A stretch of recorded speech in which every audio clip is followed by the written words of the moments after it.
Woo! What's up, y'all? What's up? We are back. Another episode of the Fiyah Session.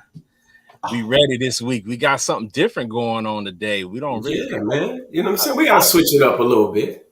Yeah, we don't really have a topic, but y'all see, we got an OG with us. Yeah, watching Gmo pulling up. Yeah, we got. Hey, man, if you've been watching the Fiyah Session since the beginning, you know who it is. You know Gmo. You know what it's about. You know what's about to go down.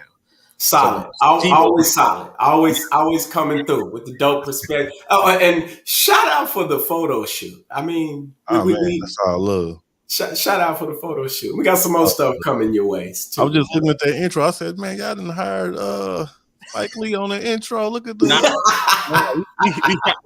what I'm saying? I see it. You see it? We hollered at Gmo. Yeah. Gmo got us right, y'all. So when y'all see the pictures that we have on all of our sites and our intro video, the photographs, the video, that's all courtesy of Mr. Gmo. So y'all holler at him if y'all want those great photos. You know what I'm talking about? That great photography. And we're missing the homie today. We missing Miss Patricia. Yeah.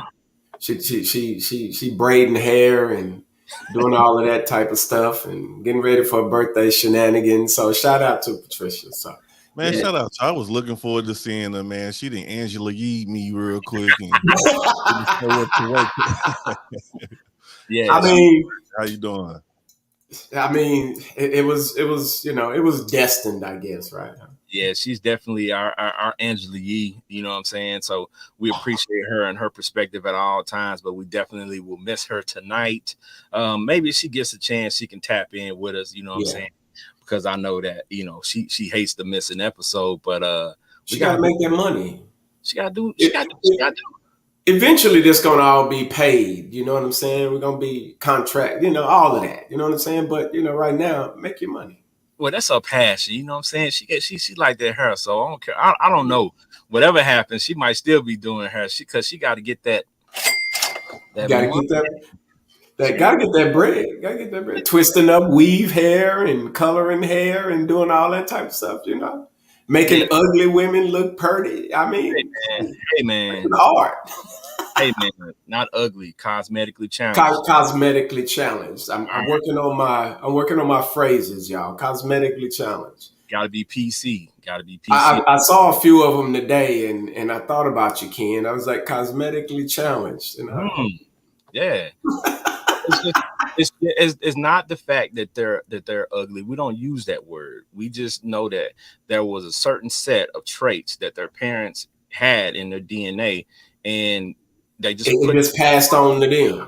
No, they just put together the wrong traits because sometimes, because sometimes I'm telling you, growing up, we had a couple of guys in high school that was some weird looking cats, man.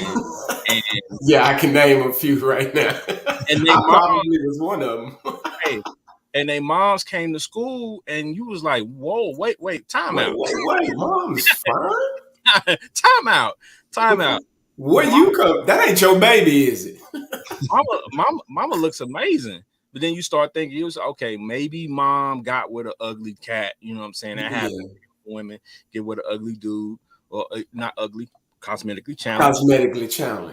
So, then you see some of the dads and you're like, okay, he don't look like him. So maybe might not be your son, partner. I don't know, man. It's just a weird thing. But you know what? That DNA is something else, man, because I was just laughing earlier because they were talking about how these kids nowadays are musty. Like these little kids, like when we was kids, I don't recall us being musty at that age. Yeah. We smelled like outdoors.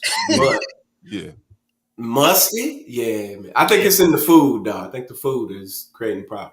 It's the food and the DNA. Some people just stinky. Some people just stink. Yeah, I would agree. I would agree. And the women who got their daddy feet. Oh my. Hey, it ain't nothing wrong with that. That might mean she can jump high. So maybe she can She's gonna be playing in the WNBA for a couple $100. Need to go over to Russia. Don't do that. Don't do that. See, this guy. That's terrible, man. That is terrible. All right, y'all. So what we got going on today is we got what we call our five topic sessions, where we just talk about the hot topics out there, and we don't talk about hot topics. We talk about fire topics. You know what I'm saying? Yeah. Because you tuned into the fire session. As you notice in the background, we also have the pink fire. You know what I'm saying? And that's in honor of breast cancer awareness. Yes. So we always want to give a shout out to the survivors and to the women that are dealing with it, and the men that are dealing with that, because it's a big deal, and it continues to be something.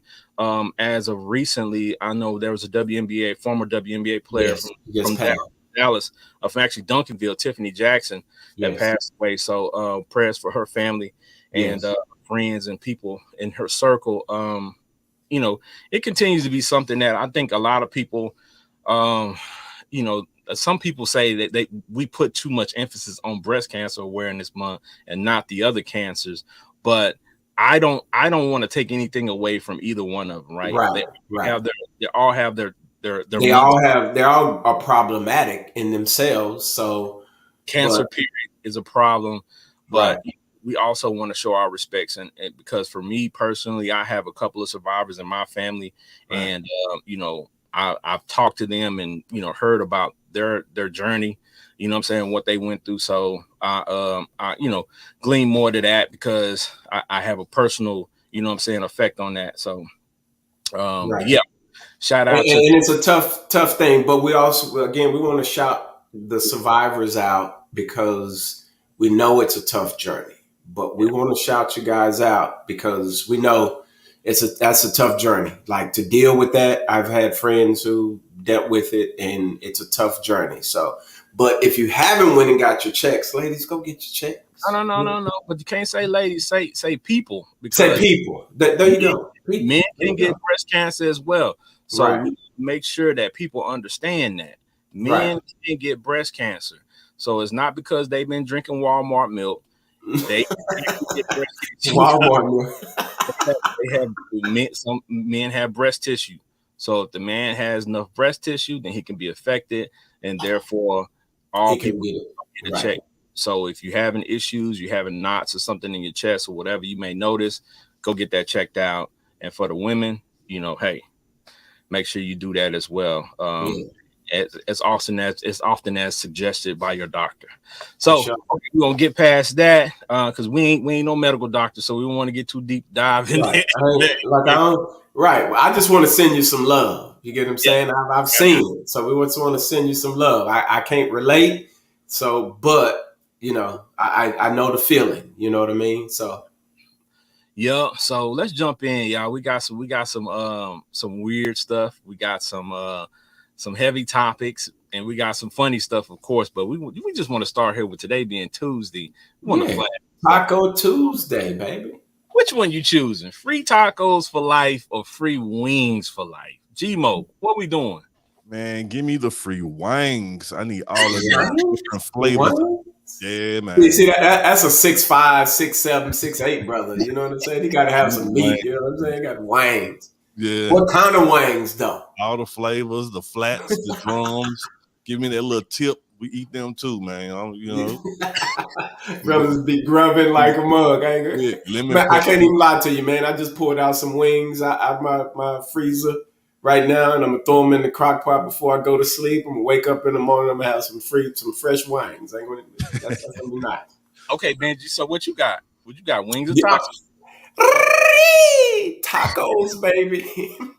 Yeah, I think for me, you gotta go listen, man. You can do anything with a taco. We talking about tacos, not the other taco. We talking about taco. Okay. I'll take that taco for life too. Listen, we grubbing on that too, but we talk about tacos. Okay, let's stick to the script. We talking tacos. We talking about tacos. You can get birria tacos. You can get fish tacos. You can get chicken tacos. You can get asada tacos. You can get lingua tacos. You can get. I mean, you could just go on and on and on and on. But listen, here's the catch, because I had this problem when I went to Texas, bro. We don't do flour tortillas with no tacos. So who Come did? on, man. Maize. Come on, the fresh. You know, the little Mexican lady up in there with that little thing. You know what I'm saying? She balled that joint up. You know what I'm saying? And then she put that little paper on top of that joint. Then she mash it, and it becomes this fresh, you know, little piece of taco. And man, listen, make your tongue slap your jaw, boy. I'm telling you, tacos. Go ahead, G-Bo. No, I'm saying so Texas versus Cali. I think my boy already sold it up real quick right there. But it ain't even a competition. and don't nobody jump on here talking about Tex-Mex. If you say Tex-Mex, I'm gonna tear your palate off. I had to fight with my brother about that. Talking about Tex-Mex.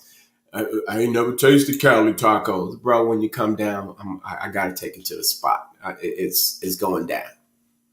Yeah, and I told Benji for sure, you know, my pick would be tacos, but I told Benji for sure, you know, it maybe not as many places around Dallas that, you know what I'm saying, you can get true, authentic, you know what I'm saying, tacos like that, but there are a few spots, and he didn't go to the right spots when he was here. Yeah, I did. You know what I'm saying? But it's okay, though. I'm from Missouri, so it just means I need to come back and visit and check out, you know what I'm saying, the official spots. You get what I'm saying? Like we did at Kitchen and Cocktails, King, because you know what I'm saying? You gotta go, you can't go to any state and not try the signature stuff, the bomb stuff. You get what I'm saying? You gotta link up and find the dope spots. I'm just saying. Not the dope, not the dope spots. Hey yo. I mean, some of y'all might need that. No, we don't want you. Well, in Texas, we don't do that. We don't that's not legal here, sir. You're in California. I'm sorry. I feel for y'all. I'm sorry. I feel for y'all. Y'all just got so many restrictions. You can't have wine and liquor on Sunday. I mean, it's just. Didn't they change the rule, Ken, out there where you can't buy liquor on Sunday in Texas or something like that? Yeah, I think so. I don't know. I'm not a liquor drinker like that, but I know one thing, for people who want some liquor on Sundays, they know better. So they know they better go ahead and cop on us on Saturday. You know what I'm saying? So I mean, that's hey, like we say in this part of town, you ain't got to go across the bridge no more. You know what I'm saying? Because back in the day, people from Dallas will understand when I say across the bridge, because part of Dallas was dry, right? So the only place that you could go to get liquor was in South Dallas. Which is crazy talk, because South Dallas is heavily populated with Black people. Yeah, and that's the only area that you could go to get liquor because it was like 10 liquor stores in South Dallas. So you could always pull up and get you a Jack. I mean, you know, but now you can go anywhere and get some liquor. So it don't really matter around here. But I mean, as far as the days, I don't know, because I don't drink liquor like that. So I mean, listen, somebody in the comments can tell us. You know what I'm saying? Yeah, it's some connoisseurs, I'm sure, that's in that joint that know about all the liquor spots and all the dope spots. The not kid, you know, stove guard cooks cooking in the kitchen, you know what I'm saying, the pot bubbling. We're not talking about that dope. We're talking about the dope spots, the fire spots. There you go. Yeah, that's still kind of the same thing, but y'all get the point. Yeah, see, this is what Benji's doing. Benji's giving people ideas. You know what I'm saying? See, we're all about entrepreneurship, but yes. Within reason, though. You know what I'm saying? Because we ain't trying to get nobody arrested. We ain't trying to get nobody put under the jail. So, you know. We don't want y'all with no felonies. We don't want y'all out there with no problems. Okay, we do know that if you did get locked up, you would still have access to the internet, because a lot of those criminals do in jail, and they still on social media, so you can still tune into the Fiyah session. Just saying. I mean, yes, you can, and you should, because you need this education. Ken, tacos or wings, bro? I'm going tacos. Okay, all right. I like to eat him a good taco too. I like wings, but it's just something about tacos. Hey, put the wing in the taco. I mean, you can. You can. See, I like that idea, but I like tacos. I mean, I like the shape of them. I like the way they look. I mean, seen a business that has both though. That like legitly has wings and tacos. Like, I think that would really work if you put that combination together and you have a bomb menu with some bomb flavors set up, you know what I'm saying, and some seasonings and stuff like that going on. I think you could really rock that. So somebody probably take that idea and run with it. It's all good though. I would agree, but I just like the way the taco look. You know what I mean? And then it's tasty. You know, trademark fire wing, we good. See, there you go. 100. What we say with CT meal prep? 100 wings. 100 wings. 100 wings. Get you 100 wings. Yeah, hit up CT's meal prep and get you 100 wings. There you go.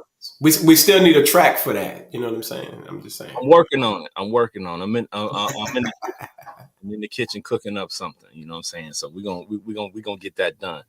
All right. So, with the next thing that we want to look at is some things that are a little bit more of a serious tip. I found 2 videos that really tripped me out, right? We all have ladies in our lives or ladies around us, and it's this weird phenomenon going on lately where they have been putting napkins laced with stuff in car doors, car and the handles. And I thought that video was interesting. So before we get to the funny stuff, I wanted to show a couple of videos that just caught my attention and get y'all's input on it. So let me show this first one. Okay.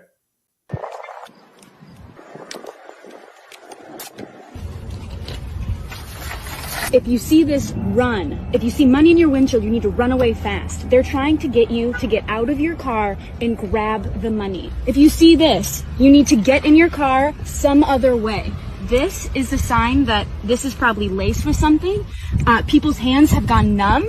They have passed out. It is a trick. Do not touch this. If you see this, they have labeled this. This is what they're labeling. They're saying this is a woman who is alone, that someone has been watching you. They see you're alone. They think you're vulnerable. You need to go home and you need to cut this off. This is meant to pause you so that someone from underneath the car can cut your Achilles heel, and so that you're distracted. It gives them enough time to get to you. See, this one looks the most innocent, but you're gonna notice this one. It's gonna be placed here after you're already in your car. Their goal is to get you out of your car. You just wanna check your surroundings, okay? Because there's so many different ways for people.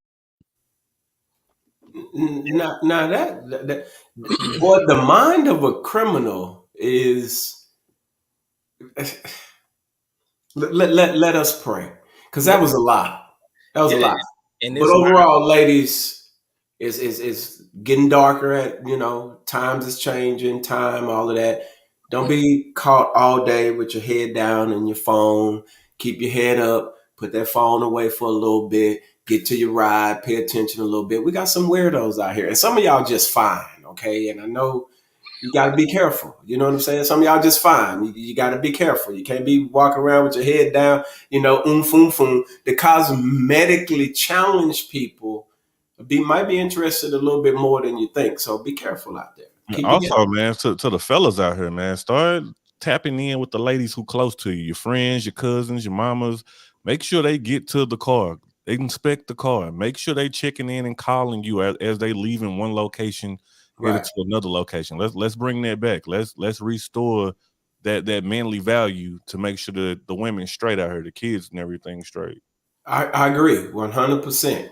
Because these criminals got some crazy minds, man. So be careful out there, ladies. Yep, it's crazy. When I first saw the video, the first thing that she popped up was the money on the windshield. I'm like, I'm like, a lot of people out here reach for that, right? Struggling a little bit. Then they're like, no, there's some money in my windshield. But I mean, you got to take into context. Like, is that money actually worth it? Because who's going to give you money? Who's going to money? Well, money on the windshield? Red flag. Put money on the windshield when you can just cash at me. This obviously this person don't know you. Yeah. So they don't know you well enough to even know your cash app. And ladies, don't be lying. I know it's everybody in your cash app. So, I'm just saying. But that's a stretch, man. You get what I'm saying? That's a lot.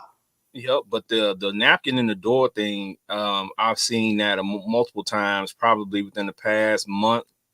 There was a young lady from Houston that actually first caught my attention with that. And I had never seen that before, where there's a napkin in your door. That natural thing, you walk up and think, okay, somebody tripping, they nasty. They put something, you're just going to take it out and throw it and get in your ride.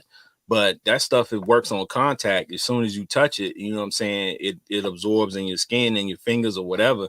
So not only just the ladies, but anybody, if you roll up to your car and you see something stuffed inside of your door handle, you know what I'm saying, be leery of that. You know what I'm saying? Don't touch it. Use something to remove it, you know what I'm saying, or whatever the case may be, because and we're getting closer to holidays. So the closer to holidays. Oh yeah, everybody keep your neck on the swivel. Yeah. Right. Now, this was one thing one of my old mentors used to teach. Of course, this was on the church grounds. He wouldn't let the women leave the church without one of the guys actually walking them or seeing them to their car. One of the deacons, something along the lines of that. So that same protocol can be applied, whether you go into the grocery store, here, there. You know what I mean? Some of these ladies out here don't have necessarily a lot of male activity in their lives. So that's something I think would help tremendously. Yeah. And a big thing about that too, the main thing is, I think with them having so many abductions these days, I think that's really the biggest thing, is them trying to eliminate, that's what she was kind of talking about in the video, so many abductions happening. Right. And that's how they're getting these women, by getting them out of the car and then snatching them and things of that nature. Because I mean, it's human trading, human trading out there. They stealing organs, they doing all kinds of crazy stuff. Right. So the only thing is, now none of this is funny, but the only thing is, I was thinking the other day, this comedian asked, was there a weight limit to being abducted? So it was crazy at the moment, because I'm like, you know what? I have never seen a big person get abducted. So I'm like, maybe if you over a certain amount, like me, I'm almost 300. So I'm not thinking they really probably looking at me like I'm gonna try to abduct him, because it's gonna be too much of a struggle for them. I mean, but also, ladies, make sure you keep you some mace, keep you some tasers. You know what I'm saying? If you don't know how to shoot that Glock, I encourage you to go to the gun range. Now, some of y'all crazy. Y'all don't need to have access to no Glocks. I'm just saying. So yeah, stay with the taser. Yes, they got the ones with the laser thing come out. It can shoot, all that type of stuff. It's cool. But some of y'all, the Lord restricted some of y'all from having pistolas. So, but protect yourself. We don't want to hear about it. No bad stories, especially ladies associated with us. So we want to make sure y'all straight. So I done definitely seen the story pop up a few times. Have they actually identified what the substance is that's inside the napkin? I think they have. And that the story with the young lady from Houston, I think they did identify what that was, and I don't have that information. But the ladies who are looking at this and who will see this, make sure you all do your due diligence and your research to figure out what that is. And with us just really coming out of the pandemic, a lot of people still have gloves around. So ladies, especially with you all being out, shopping, holidays and things of that nature, probably should keep a glove or something, a couple of pairs of gloves in your purse, maybe. You know what I'm saying? So keep them handy. Y'all got everything else in your purse. Keep some gloves in your purse. You know what I'm saying? Yeah. And fellas, if you all don't have a glove in your pocket, the old condom that you keep in there, just put it on a couple of fingers and just you ain't gonna use it anyway. You ain't getting no bush. You know what I'm saying? So, Because if you keeping condoms in your pocket, you definitely you ain't. But you got to understand, brothers, we go get those fresh. You know, I'm just saying. You know, you keep, but you know what I'm saying. You might need to use that. You know what I'm saying? On your hands, though. You know what I'm saying? Some of y'all probably already do anyway. So let me. All right. Well, all right. So we got another serious video that I found, and that was quite disturbing to me. So I just want to talk about this before we get into the funny stuff. Man, police and them shooting. And for me, I think over the past few years, it's just been overwhelming, bro, of the amount of stories we hear of police shooting. You know what I'm saying? Like that being their first recourse. It's like, they don't go through the process of deductive reasoning as they do with some other people. It's like when they see somebody that's not Caucasian. Right. It's like they're afraid, and their first thing is, okay, I'm going to shoot. So this was very disturbing. Let's check out this video, and I want to hear you all's thoughts on this. Okay. Get out of the car. What?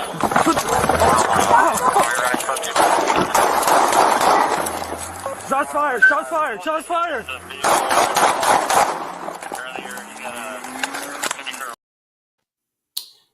Yeah, man. Before we even get to that, I'm glad he was fired. So we can start there and say I'm glad he was fired. He was let go. But that's a kid, man, and right. For me it hit home because I have two young sons, 18 and 21, and they haven't had to deal with police officers before. So you can go through all of this, processing and telling them what they should do. But when they're in a certain situation, they're not thinking like that. As you can see, man, they ain't thinking. That kid had the door unlocked. Like, there's things that we were taught as kids, like when you're riding around, like lock your doors, things of that nature. But some of these kids, man, they be on their phones, they be talking, they be doing all this other stuff. They kids, they not thinking about, okay, what could put me in danger? And that was the first thing I noticed. I'm like, this kid is sitting there eating a hamburger. From McDonald's, man, somewhere.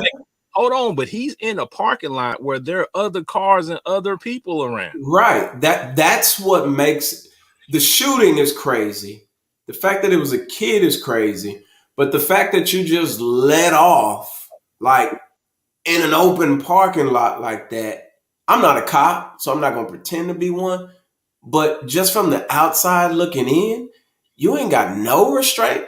I would love to hear what the call was that made him that trigger happy.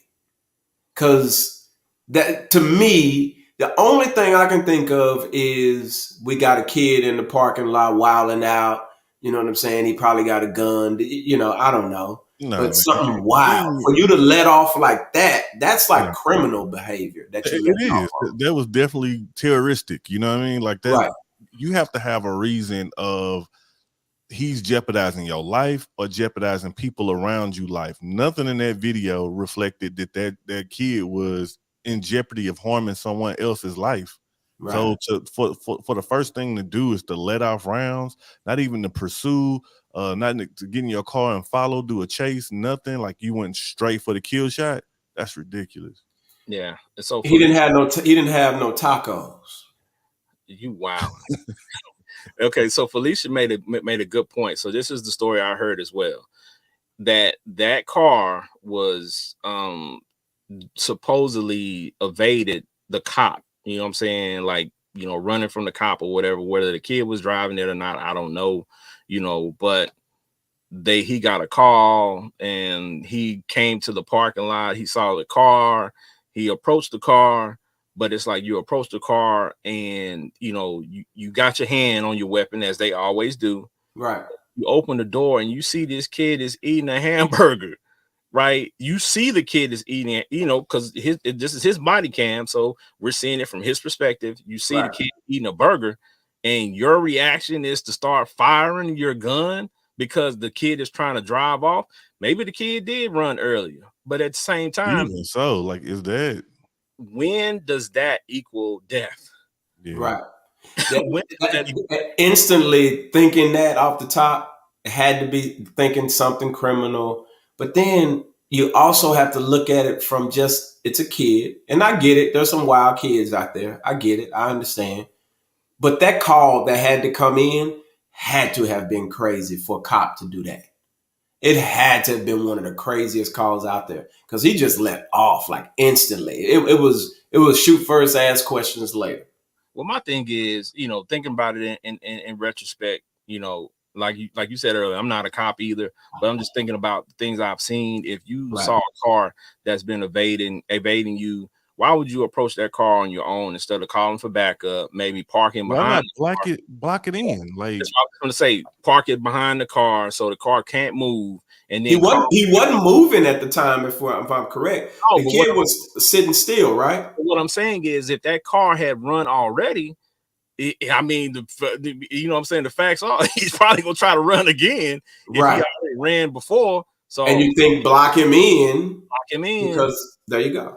Call for backup. But, like I said, I mean, some of these guys are gung-ho. They want to be the hero. They want to be the guy. And he was a rookie cop. He hadn't been on the job that long. Right. So, he hadn't had no tacos. I mean, like I said, for me, I'm not going to joke about the subject because that's somebody's child. And that young man did get shot. He got shot 4 times. Okay, so did the kid pass? Not from what I was understanding. Last time I heard anything about him, he was in critical condition, but they said it looked like he was going to recover. So the cop got fired. But like I said, that's just one of those crazy situations, especially for me, because like I said, I have 2 young sons and I try to drill in them the things that you should do when, you're met with certain situations. But even as a young man myself, I got, pulled over by a cop many times and never got a ticket, but simply because I had a car with some rims on it and it was this color and I had braids at the time. So it was like they were they were they were racial profiling me, but at the same time, you can talk about all the logic you want, but if your child gets caught in that situation and gets killed, none of that even matters. None of it matters. Agreed. So and I think that's the hardest part about it is we can sympathize, we can do all of that, but it's still the action that took place. You can't change that. It's there. It's stuck. So now a kid got four wounds, no telling where they are. So he's got to deal with that for the rest of his life. So we deal with it every year, all the time, and it's been going on for the last decade or so that we seeing repeated issues of people outside of our community going crazy on us like that. Yeah, right. That's a tough one, man. That's a hard one. I hate to see stuff like that. You think about like 10 years ago, it was like Trayvon, you know what I mean? And it's been every year since there's something crazy like that. And it's like, man, you try not to go numb from it, but it's almost a repeated pattern and you don't want to deal with it, but you don't know. We don't have the answers 10 years later. You know what's interesting, though? I don't know, and I learned this. I don't know if you guys ever heard of police brutality bonds. That's another subject.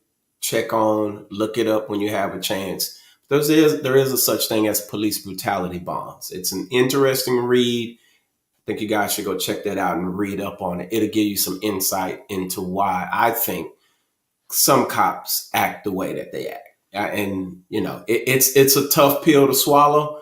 But seeing how some of this stuff happens and how it happens, and then, the world is always influenced by money. Go look up police brutality bonds in your state. And I guarantee you'll have a crazy perspective when you see that. All right. So we got the serious stuff out the way, y'all. So, but I just found those things, like I said, interesting, and I wanted to, to hear y'all's feedback on them. You know what I'm saying? And definitely we'll talk more in depth about some of that stuff on other episodes, but not tonight. Not tonight. We're getting to the what that little kid say. I just wanted to go out and do hood rat things with my friends. Yeah. Hey, you know what? That that still rings heavy for me today, because like when he said that, the he got a straight face when he said it, so you know he was being truthful from the heart, right? From the heart. It was I just from wanted the heart. to do hood rat things with my friends. I mean, and we all can sympathize with that, because yes, many times where we just don't want to do nothing else but just go do some hood rat stuff with our friends, and we know. But see, as adults, we know. You can't do hood rat that stuff all the time. So can't do that. Yeah, we can't do that stuff anymore. But trust me, me and Benji grew up together. We did plenty of hood rat stuff. Yeah, I still got a scar right here, y'all. Like, I got a scar right here, and I got a scar right here. It's a little small now. It used to be a little bigger, but I thought the window was open at this girl's house, and I dove through her window, and it wasn't open. It was closed, and I was sliced up from here to here. I ain't gonna put a name out there, but yeah, Pops pulled up. We was all over at the crib. You know what I'm saying? Then boom. Yeah. So we hood rat things with my friends. Yeah. Big time hood rat stuff. Speaking of the basis of hood rat stuff, I got some stuff. These next few pictures that we're gonna discuss is definitely gonna involve some hood rat stuff. Okay, so let's get going. It's one of my posts that I posted the other day, right? And we were kids. You started out playing house, then you graduated to high and go get it. Then boom, teen pregnancy, right? This was the process, right? I'm not even joking to you, because as kids, we just played house because I don't know where I learned it from. Some of the older kids played it. We learned how to play house, but then there was a point when you were playing house where they said you have to do the grown-up stuff, and we were like, "Whoa, what's grown-up stuff?" And the girls taught us what grown-up stuff was. A girl did that to me, taught me what the grown-up stuff was. You know what I'm saying? And humped on me. And I'm like, see, it wasn't even the little boys, it was the little girls. Yeah. Listen, bro. These girls been savages since they was youngins, okay? I got plenty of stories, bro. So ladies in the audience, you know. Yes, don't you get on this Fiyah session and lie. We know. We didn't learn that stuff when you got in your 20s. You was learning that stuff way back. And check this out. When we was playing hide and go get it, it was always the same couple of chicks that was chasing me. That always used to play. Yeah. And I can't lie. I was always ready to play hide and go get it. You know what I'm saying? Yeah. Who wasn't? And then when it was certain girls playing, I hit the cosmetically challenged ones. No, I hit terribly. Just so I could be found by these girls. You know what I'm saying? I want to run fast. Oh, you know what I'm saying? I failed. I hurt my knee. Hey, I hurt my knee. What's wrong with? I hurt my knee, girl. Can you? I was on some white woman in a horror movie. I was fell to the pavement. Just Keisha. Well, I don't want to say Keisha because you know what I'm saying. Shout out to my cousin Keisha. Nah, we wasn't doing. Well, I mean, we from Dallas, not Alabama, so you know what I'm saying. We don't do that. We don't do that. But you know what I'm saying. But y'all understand, Gmo. Y'all play. I know you from a different city. You know what I'm saying. So where you grew up, did they have stuff like hide and go get it? Oh yeah, it was catch a girl, get a girl, freeze tag, red light, green light. Okay. We found a way to make all of that. Y'all made red light, green light freaky? Yeah, we made that hunchable in some kind of way. You know what I'm saying? Yeah. Hey man, listen. And the girls wanted to know everything. They wasn't scared. They scared some of the brothers because we was like, I ain't never did that before. Hold on though. Gmo done made red light, green light freaky. I'm done. That's the first time I heard that. Like, it's just certain games like freeze tag and red light, green light that were just, wholesome games. You know, when you were talking about boom, hide and go get it, you already know the connotation, baby. You already know what time it is. You already know it. Like you said, Ken, the girls pulled up. They knew what was up. They wanted to be around. They wanted, you know what I'm saying? I ain't gonna put no names out there, but there was a couple that used to pull up on your boy. You know what I'm saying? You know what I'm saying? Hide and go get it. You know what I'm saying? We was up in the crib until my cousin Philip pulled up, and then he started pulling everybody, girl. It was just Hey, get out of here. Yeah. Get out of here, man. All right. So, Leslie Jones says spin the bottle and dare. Yeah. Spin the bottle. We ain't play spin a bottle too much. Like that wasn't really our thing, but dare. The dare. And we was lying on some of them truths too. Facts. We played dare and double dare. Like that was we cut truth clean out. That spin the bottle joint, we used to go with that joint. Cause dare, you know what I'm saying? We could get our lie on that joint. Easy. But hold on, y'all missing some of this stuff that Gmo is saying. He said they played dare and double dare. So again, they took all the wholesome part out. Man, it ain't a lot of stuff to do in St. Louis, you know.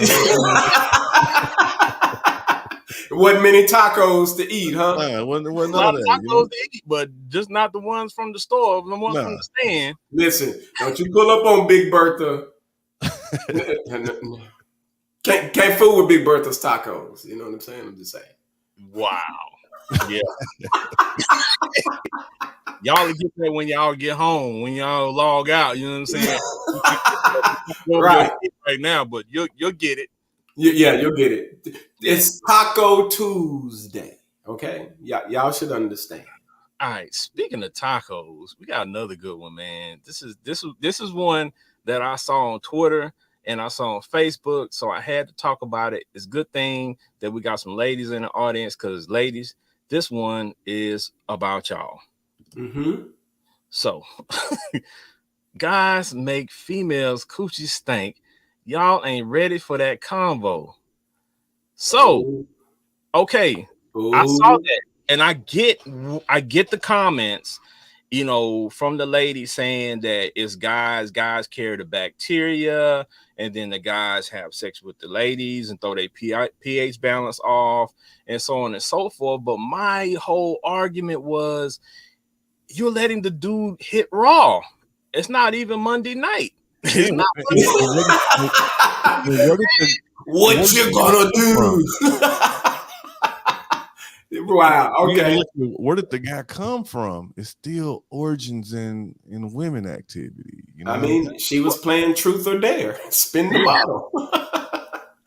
Well, my thing is, at the end of the day, and I always tell ladies around me this: ladies, you all control the situation. They do. It's just facts. It's just facts. If the dude wants to raw you, you have the ultimate say so in whether he does or not. Bro, because we didn't all been at a corner store late at night looking for a rubber because that one chick was like, Exactly. It's just facts. Yeah. And you didn't. And you wasn't gonna do nothing unless you had your prophylactics. It's as simple as that. Yeah. And then and several nights you went home disgusted. Lies, guys. Y'all was out there wrong. Hey, that's lies. Dude was like, okay, I ain't got no condom. I mean, you tried to smooth talk your way into it for sure. Hey, still smashed. At the end of the day, yeah, we ate our tacos. I hope you didn't eat that taco. You said you didn't like flour earlier. You gonna have some. Gonna have some flour.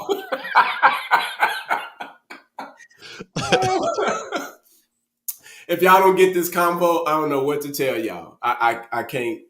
It's just naturally flowing. You should understand where we're coming from. Yeah, but I mean, my thing was, from a lot of the ladies in the comments of those posts, they were blaming the guys, and I'm like, we had a couple comments here. Boom, Kay Anderson. Let's see. Let me find that one that she posted. Okay, it's a mix. She gotta have a clean first lady off top. That's facts. That's a fact.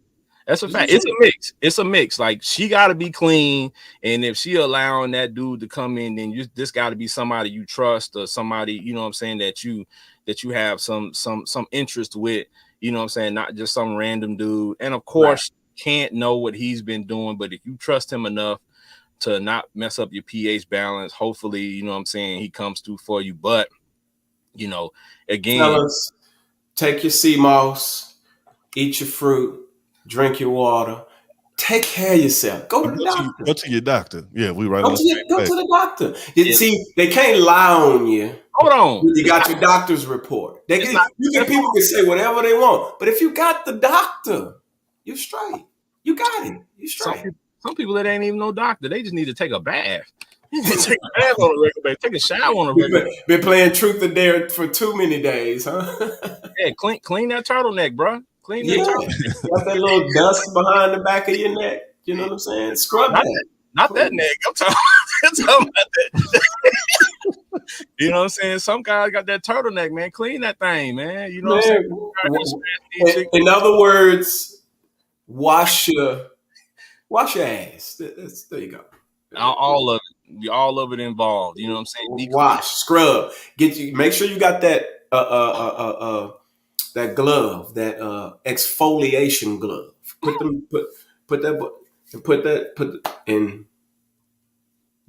Handle your business, man. Come on, man. Clean it up. Okay, yeah. Hey, K. Anderson said that's they call that's a pig in a blanket. Okay, whatever you want to call it, clean it. You know what I'm saying? Like, see, she been playing truth or dare too, because she called that pig in the blanket because she know. You gonna play with this pig in the blanket, girl? You know what I'm saying? She grown. So I'm sure she done seen some pig in the blankets before. You know what I'm saying? So, you know, hey, there's no issue with that. There's no issue. There's nothing wrong with it. Clean your pig in the blanket, my boy. Everybody be clean. How about that? Everybody keep yourself clean, and everybody do what they need to do. And ladies, squash. You know, I ain't gonna tell them how to clean it because I ain't got one, but do what you need to do to make sure that you on point. You know what I'm saying? It's all I can tell you because I don't have one, so I can't tell you how to clean it. I mean, listen, I grew up around women, pretty much predominantly all women, mama, aunts, all of them. And listen, they told us if the girl do this and do this, don't you mess with her. I ain't never been around when they watched it, so you know, I don't know. I just hope. Listen, bro, I was traumatized as a kid. I saw it all, bro. Like, you don't understand pulling up in the room, you know what I'm saying, seeing certain things, you know what I'm saying, because you know you just had no recollection. You was just a little kid, you know what I'm saying. So you saw a lot that traumatized you as a kid. It's like somebody got salmon in here. What's going on? Fishy. But I'm gonna need you to tear down this. I'm gonna need you to tear down this lake and build me a new lake because it's fishy out here. Facts. All right. So this next one is one I stole from Benji's timeline. Crack me up, and we got to talk about it right quick. We got to talk about it. That this is for the fellas, but this is for the ladies as well. You know what I'm saying? So ladies, don't feel like we're attacking y'all, but we just gonna educate y'all. So Benji's timeline, he said, when he tells me he needs some time to recoup between rounds, and Meg is, I forgot her name, not Meg, that's, you know, Family Guy. She's like, why does he not want me to be happy? Ladies. Ladies, listen. Ladies. I know y'all used to guys going getting gas station pills, okay? But some of us, we ain't fooling with them, all right? You know what I'm saying? Let a brother take a cool nap. You know I ain't saying all that. Now, I ain't saying no nap, but you need a few minutes. Maybe like you need a good 30-minute nap. Yeah, after you sip your Chick-fil-A, your sweet tea on the side of the bed. I don't want all that. I just need a little water, you know what I'm saying? And a little refractory time, as they call it. You know what I'm saying? And then I'm good. Like, give me 5. Okay. Y'all been seeing the youngsters coming out with these honey packs? Yeah, I've heard. So school me because I haven't seen it. Talk to us, Timo. So it's a honey pack. It's supposed to taste like honey, kind of look like honey, but it's called royal honey, and it's supposed to give you that extra vigor. You know what I'm saying? When you take it. Now, I mean, the people on TikTok going crazy with it. I done seen People take pictures of it, putting it on like Thanksgiving hams, putting it in the Tennessee's. What? Yeah, everything. I'm just saying, well, get you some maca root, get you some spinach in your life, and we're gonna bless your life. But I may have to check that one out. Well, hold on. The only problem with any of these things that's if it's not natural is it's going to create a deficit in your body, and your body used to whatever it is. So whatever it is, your joint not going to work if you don't have that secret ingredient. So that's the only problem. That's what I'm saying, man. Get you some natural maca root. You know what I'm saying? Take your sea moss. You know what I'm saying? Eat your spinach, drink your water, eat your fruit. You know what I'm saying? I can't say. I was gonna say that, but I can't say that. I can say it, but I don't want to say it. Yeah, eat your fruit, man. So you're gonna be straight. You're gonna be straight. See, Kay knows what she's talking about. She said she tripping. Everybody need time out. We passed 30. Hey, she's speaking the gospel, man. That north of 30 is different. Facts. It's just the facts. I'll wake up and bless you when I get my little nap in because I probably don't work all day.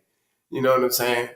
And I probably just ate a little bit. You know what I'm talking about? Let me bless you, go to sleep a little bit, and then we're going to be out there active. You know what I'm saying? We're gonna bless your life. I'm just saying. Let's talk about this real quick, though, fellas. Now, tell me if I'm wrong. A lot of people didn't tell us this when we were young. You know, we had this thing of when you're out there dating and things of that nature. Even if you're not dating, if you're married, you're in a relationship, you go to dinner, you get some dessert, you go home, you think you're going to have this great evening. That's kind of a setup for failure if you really think about it, right? It is, because you're going to fall asleep.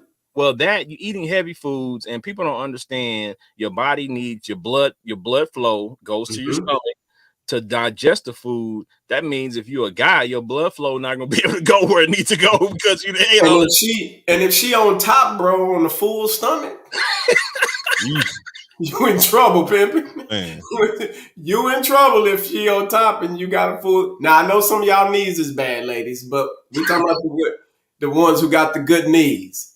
Now, beware, brothers, if you take her out and you're going out to dinner, you're doing all of that type of stuff, and then you think you about to just go home, you know what I'm saying, and rock it out, you know what I'm saying? Be careful on the chicken wings. Now, that's the one time you don't want to do 100 wings. Well, see, this what you do. You got to get that to-go box. Don't be greedy. Yes, because you need it after. Yeah, get a little taste. Yes. It's going to come in handy because when you're in that 30-minute break, you can reach over. See, that's what I'm talking about. If she love you, she gonna make sure you got that to-go plate because she knows she about to wear you out. I'm just saying. Yeah, well, my thing is, like y'all saying, take the to-go plate, eat something light. You know what I'm saying? If you gonna plan a date and you know that's what you plan on doing, don't go get Big Daddy soul food, you know what I'm saying, and go eat all the hog maws and collard greens. Your performance is gonna be terrible, I guarantee you. So you set yourself up for failure. Just the facts. Or what you gonna be doing, and I say it. You might be setting her up for failure because if she eat all that stuff and her stomach get bad. I mean, very true. Yeah. I'm gonna tell on myself because there have been times when I went and I wasn't schooled enough, you know what I'm saying, on the game. I just went and I ate, you know what I'm saying, boom. And I got home, you know what I'm saying, and the stomach wasn't digested yet. And baby girl almost killed your boy. I'm just saying. I ain't gonna even lie to you, man. I had to play it off. Life happens, but I made it through. I'm here. I survived. Oh man, yeah. So we just gave y'all a little bit of game on that. But ladies, y'all have to be understanding to the fact that, you know what I'm saying, guys need what they call medical term refractory time in between, you know what I'm saying, if they not using something just naturally. So, you know what I'm saying, get a brother by 5 minutes, you know what I'm saying, then, you know what I'm saying, if he ain't ready after 5-10 minutes, maybe he might need a little bit of assistance from you. You know what I'm saying? A little bit, you know what I'm saying? Or switch positions. You know what I'm saying? Because, brothers, if you switch positions, there's some things you can do even on a full stomach. I'm just saying.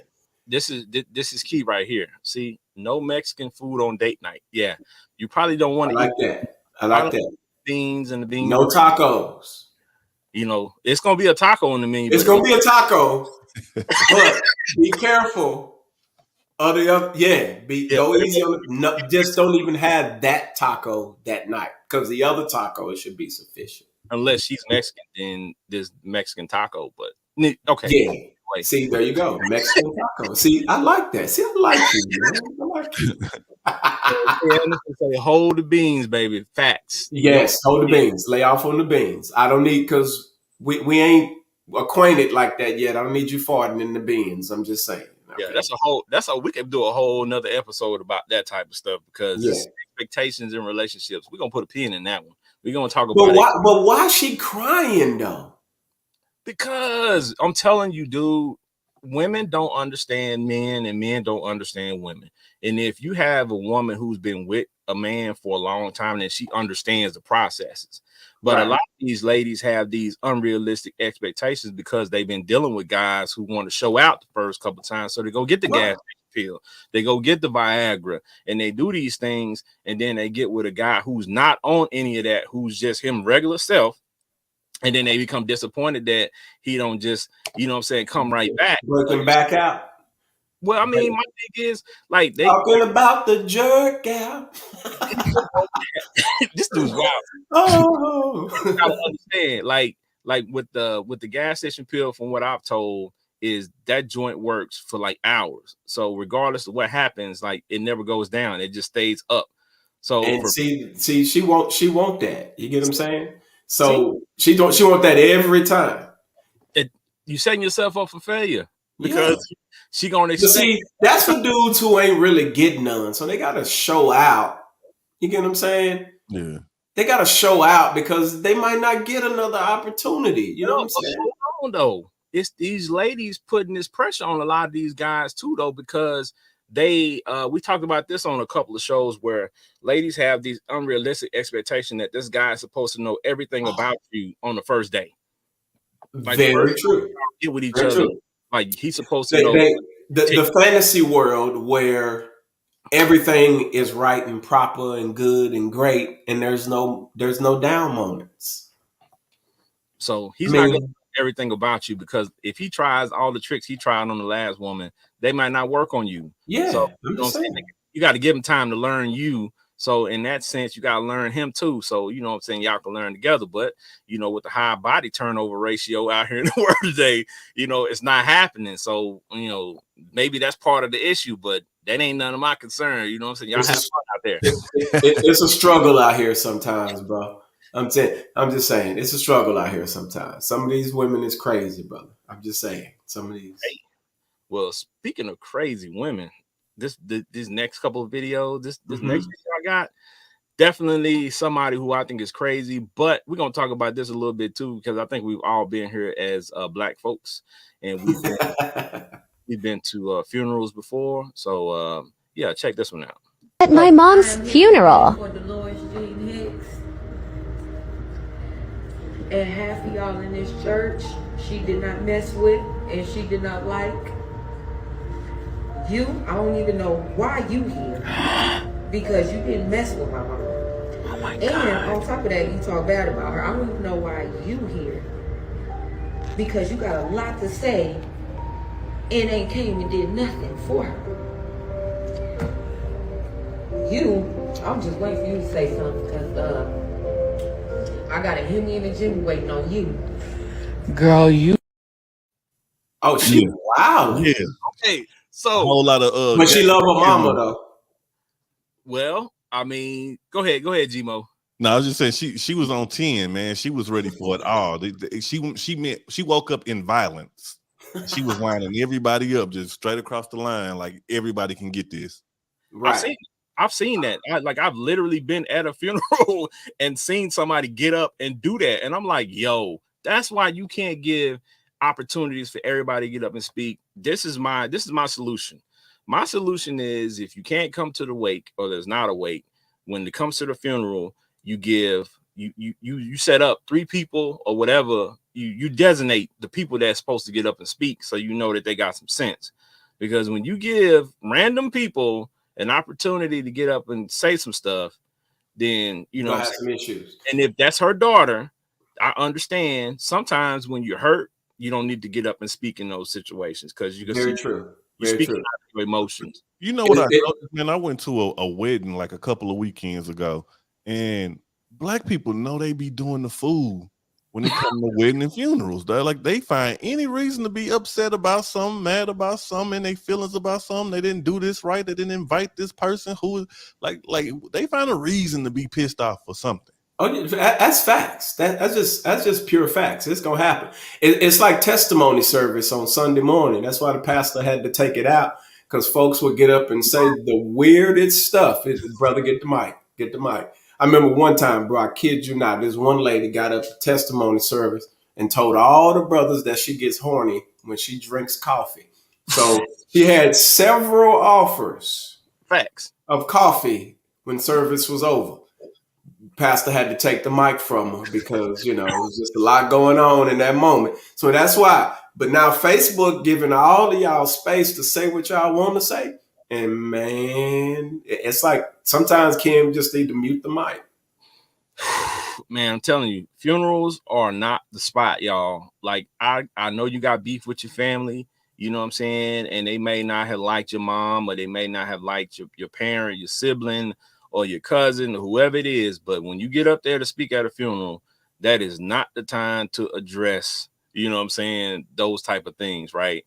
Like, take that person to the side, talk about it after the funeral, after the fact. Right. Like, you know what I'm saying? Like, to me, I don't care who it is, the funeral that's, you know, the person that's laying there, like, they're disrespectful to me. Yeah, I agree. That's a fact.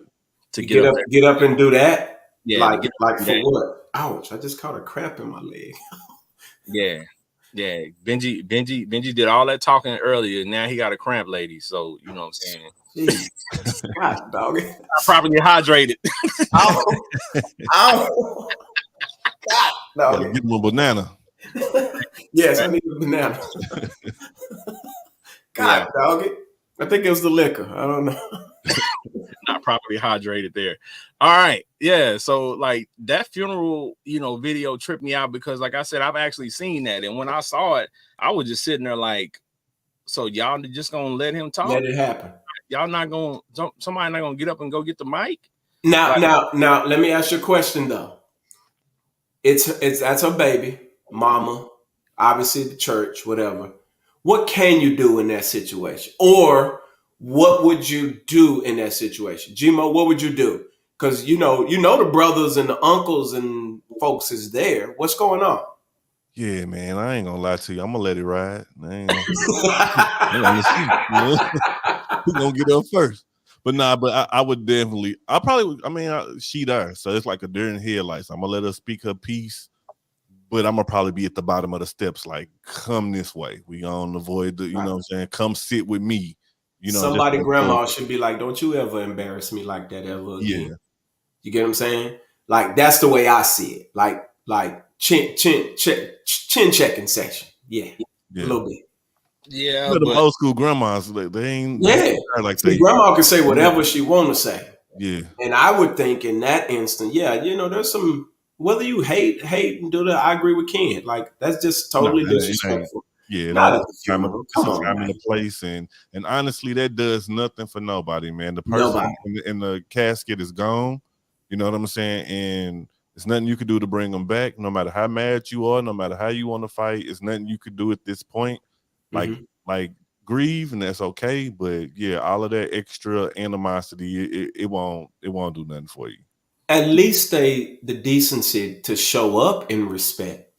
Yeah. That's what I'm cool with, because they showed up, whether you liked or not, whatever, they're gone. You're showing your respects. That's what the funeral is for.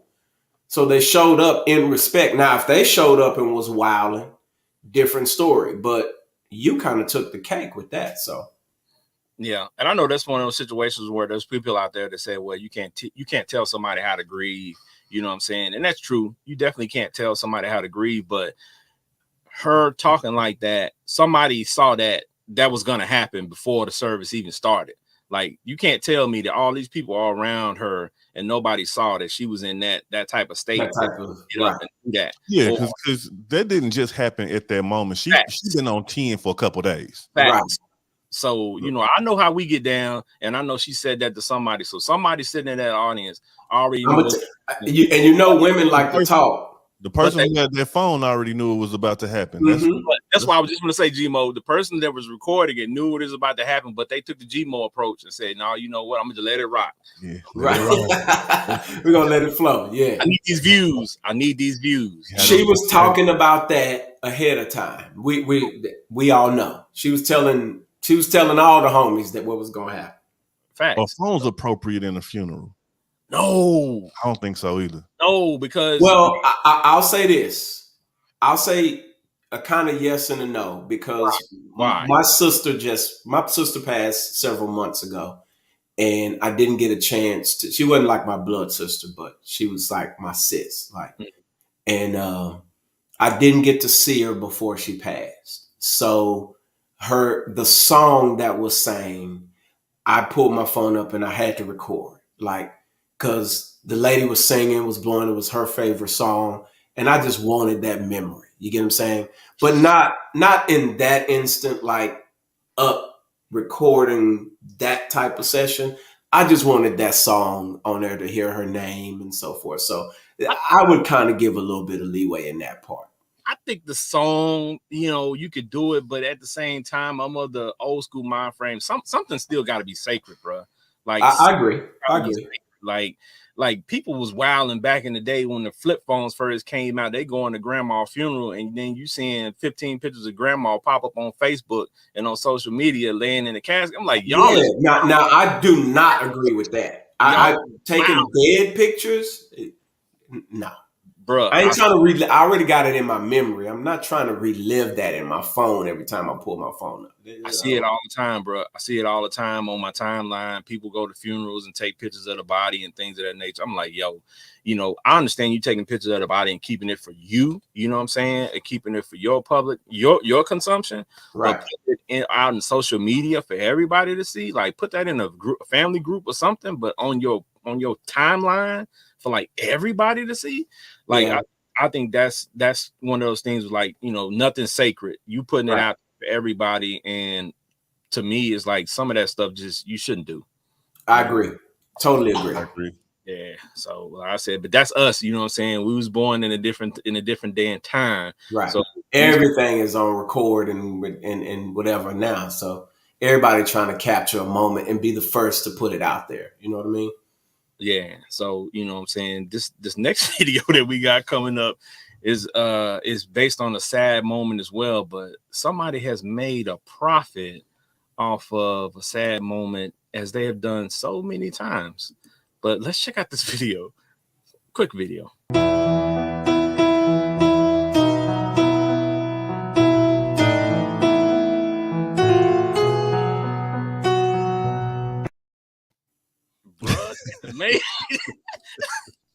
They made an inflatable slide out of the Titanic.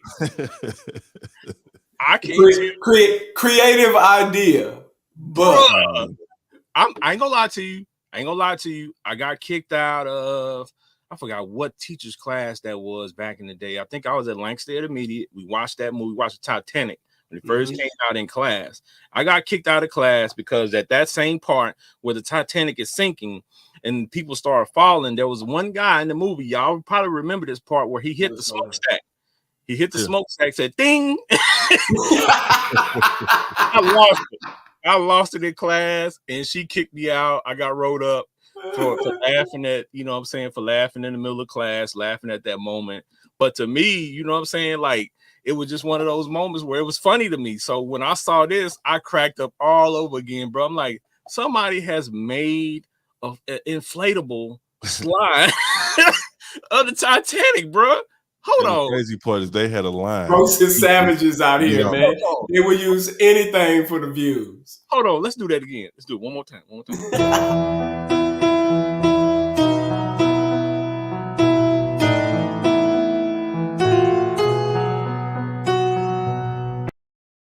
Bruh. But the people who put their kids on it. Yo, they knew that was gonna hit social media. They knew what they was doing. Yeah, hey, she said Janae said it's the piano for me. Yes, the fact that they took the song and did the jacked up version of it along with the slide, bruh. Like, I'm telling you, some of the stuff that you see on social media every day, it just blows my mind, the creativity of that people. folks have, yeah. And I'm like, you know what I thought was about to happen? I thought the kids was about to fall down and then pop back up and hit like that blue canopy up there or something. But who thought of this? Like, who sat there and said, let's make an inflatable of the Titanic sinking, right? They're like, yeah, that's it. That's the one. We're going to kill him with this one. Can you imagine that thought coming? Can you imagine the meeting having that thought? Like, yo, like, I think we should. And they got the Titanic leaning up and everything. Like, yo, Other I half think of the if we boat did this and put it at the fair or put it outside, I think we can make some money. I'm talking about if I pull it up on that, dog, I'm now that's a moment I'm definitely taking my phone out immediately. And right. I'm going live. I'm like, yo, y'all see this? I can see Ken for real. Right, because that was one of the wildest things I think I have ever seen. I've seen some wild inflatables. Some very wild inflatables at some events, and I'm like, that by far is the most creative and wild inflatable I think I've ever seen, bro. For real. Yeah, I don't think I've seen an inflatable that weird. Yeah, so they did. If that was their aim to make something that nobody else even thought about or did, kudos. Perfect. They did that. They definitely creative though. I give them an A+ for the creativity. Facts. And the kids were enjoying themselves. And the crazy thing is, you know, when you think about the Titanic, there was no kids on the Titanic, right? Right. So, you know what I'm saying? From my understanding, I thought it was just, you know, it was just like all adults and things of that nature. But, you know, it's crazy when you look at that movie. And for those of you who, you know, maybe a small handful who have not seen the Titanic, you probably need to go check it out because you know, there are some pretty entertaining parts of that movie. It's some hilarious moments. The fact that the coal miner dude smashed the wife is probably one of the funniest parts to me. You know what I'm saying? Fellas, listen to, I don't care what state you are in life. You can get the queen. You can get her. I don't care if you're shoveling coal. I don't care. You can get this guy's always encouraging madness. I am not co-signing that, sir. I root for the brothers at the bottom. I root for the underdog. All right. Well, somebody's got to root for him. So, hey, shout out to Benji for rooting for the bottom. Root for the underdogs, man. I want to see y'all win, man. Go get her, champ. All right. Well, yeah, I thought that was pretty funny, but this next video, it's probably the funniest video I think I've seen in a while. And shout out to Terrence Whitfield. He has a wonderful podcast called Dear Wifey. Check it out a few times. Very, very dope podcast. And you know, with us having our own live show and podcast, we are definitely advocates for other people's shows as well. We want to check in other people who have quality content. His show definitely has that. So yeah, I got footage from his show and it has gone viral. You probably have seen it. It was also on the Sherry Shepherd show. I think it was as of Friday. I think it was, or maybe it's all over social media now. Yeah. So we got to check this out because this was hilarious to me and it was such a real moment. So, hey, check it out. Because some people be like, God can't disappoint you. You know, he's a good father. He is. You know, and he has the best intentions for you. His plans are to prosper you. Yeah. Bring you to an expected end. But your life does not. Oh my God. Life does not. Oh my God. Life does not. Oh my God. Bruh. We gonna keep this? Nigga. I can't even reach it, bro. This is beyond embarrassing. Wait a minute. Bro. Look there. Don't you be laughing. Look there. Life be like, wait a minute. I'm weak. Everybody Yo, Patricia, Patricia, we got a client for you on that, girl. Somebody needs you. Hey, God tested her faith. He's like, "Oh, you saying all this good stuff about me? Watch God is good. God is great." And that she went from giving an amazing testimony straight to the hood. Bro, when she said nigga, I felt that. I felt that in my chest. That was a real moment. Hey, I think we've all been in a moment like that, not on, some national, show like that. But, when we had a moment where something just happened and you're like, I can't believe that just happened. You know what I'm saying? I want to ask this though, Ken, to the ladies. Ladies, how in the world does your wig fall off like that? How? Explain it to us. So, ladies, I know we got some wig wearers in the comment section. Can you explain to us how such a moment happens? Because I know y'all was in the mirror. You're going on the show. You probably put your best wig on. When you spend a couple $200, $300, $400 on. Somebody tell me, please. I need to know. Yeah. Okay. So Kay Anderson said she wasn't strapped up. Not at all. Shout out to Kay. She wasn't strapped up. I know from my grandmother being a hairdresser, you know what I'm saying, and being around her for all them years, I think bobby pins are amazing, you know what I'm saying, asset to have, especially when you have on what appears to be, for her, it wasn't even a full wig or something like that. It was like a half wig. So it's like she got the front and then the headband, and then it just kind of attaches to the back. It's like a Lego. It's like a wig Lego piece, and it's just attached to it's attached to the other part, and it wasn't attaching. You know what I'm saying? It wasn't attaching to your belt. It wasn't attached. It wasn't attached. Bruh. Attach it.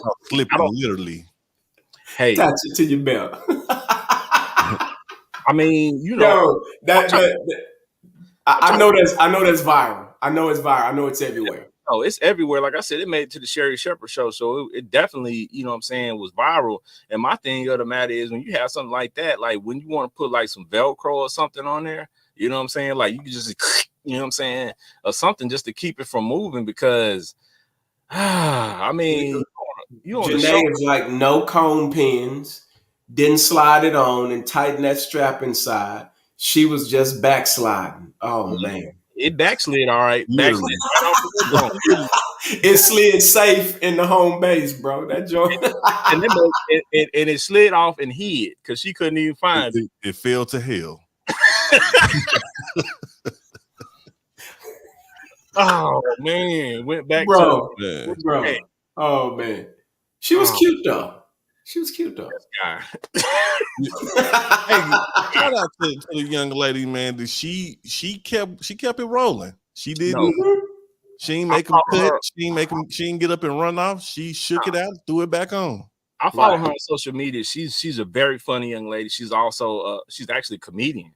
So she rolls with the punches, and she has some great content. So y'all holler at me after the show. I can get you her Instagram name so you can follow her. She has some great content, but that wasn't even planned. Like that just happened, and they just, kept that footage, that B-roll footage, you know what I'm saying, and put it out there. And sometimes the stuff that you don't see on shows, because I'm telling y'all, if y'all were privy to some of the conversations we have after and before this show, that's the real goal.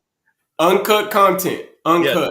It's the real goal, and it's fun. And that's the Fiyah Session boom room. Yeah, we can't. Everybody can't go back there. You get what I'm saying? But the guests love it. The guests love it back there. So yeah. So the guests on the show, they get a chance to be privy to some of those conversations. So hey, if you too want to be a guest on the show and you have something to talk about, hit us up. We might something out. But if you're cosmetically challenged, you might not get the first preferential. You might not be the first preferential choice. I'm just saying. Hey, yo. This guy, man. I'm just saying. It's a live show. We want an aesthetic to the show. You get what I'm saying? We bring people on, you know what I'm saying? But people got to stare at you, man. You get what I'm saying? We want and if you can't talk and you cosmetically challenged, who knows? It might, I mean, it doesn't mean you won't be on the show. I'm just saying there is a possibility. That man said he's trying to use the avatar for y'all.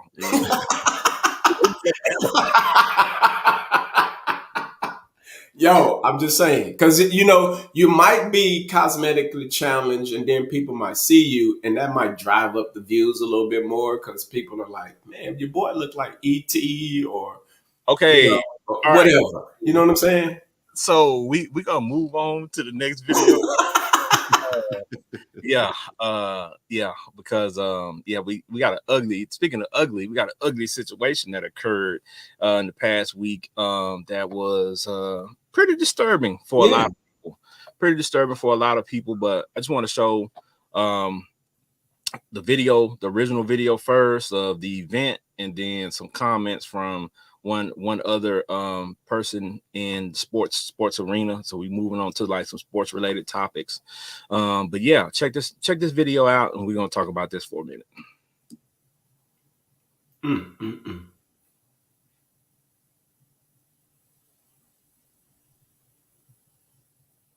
Yeah, so this is the Draymond Green situation. Okay, let's see what we got. Yeah, they talking. You see the coach know what's about to happen, so he's trying to come. Oh, that's a good shot too. He pulled it from the knees. That was supposed to execute it. That was perfectly executed. Right here.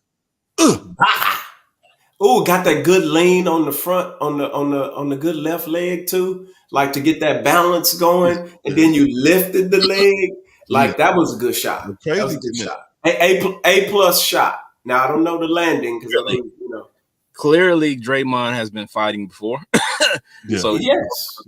I mean, he is known for kicking and punching and scratching and doing all of that. Yeah, but it's a lot of those guys that are like Draymond that actually can't throw a punch, that actually can't fight. But clearly he knows how to throw a punch. Yeah, he knows how to squabble. He knows how to get down. Or he just didn't respect Poole enough to worry about anything. Now, that doesn't mean Dre don't know how to squabble. Yeah. I'm just saying that punch was a get me out of G State punch. I don't respect Jordan Poole punch. What else can I throw in that mix? He did him dirty. He did him dirty. That's dirty. I think it was just he was irritated with the young fella, you know what I'm saying, bumping his gums. And, Draymond likes to bump his gums. And we all know that sometimes, you've been in those situations where somebody running their mouth a little bit too much. Right. And you're like, bruh, like shut up. I told you a couple of times, we're not doing that. And then you say something disrespectful. Because if we're going back and forth, that's one thing. But then you start getting disrespectful, then it's like, okay. And then you push me. Well, hold on. Not the This hood 101. You don't let nobody close in their space on you, right? You don't let nobody in your space. So the push. This is forbidden. We don't even come this close. Well, the push is one thing, but when you push, it's a push. It's square up. You know what I'm saying? Like when you push, square up. That's like hood 101 because you know what's coming next. Right. What could be coming next. So for him just to stand there, I'm like, clearly Jordan Poole hadn't been in any fights before.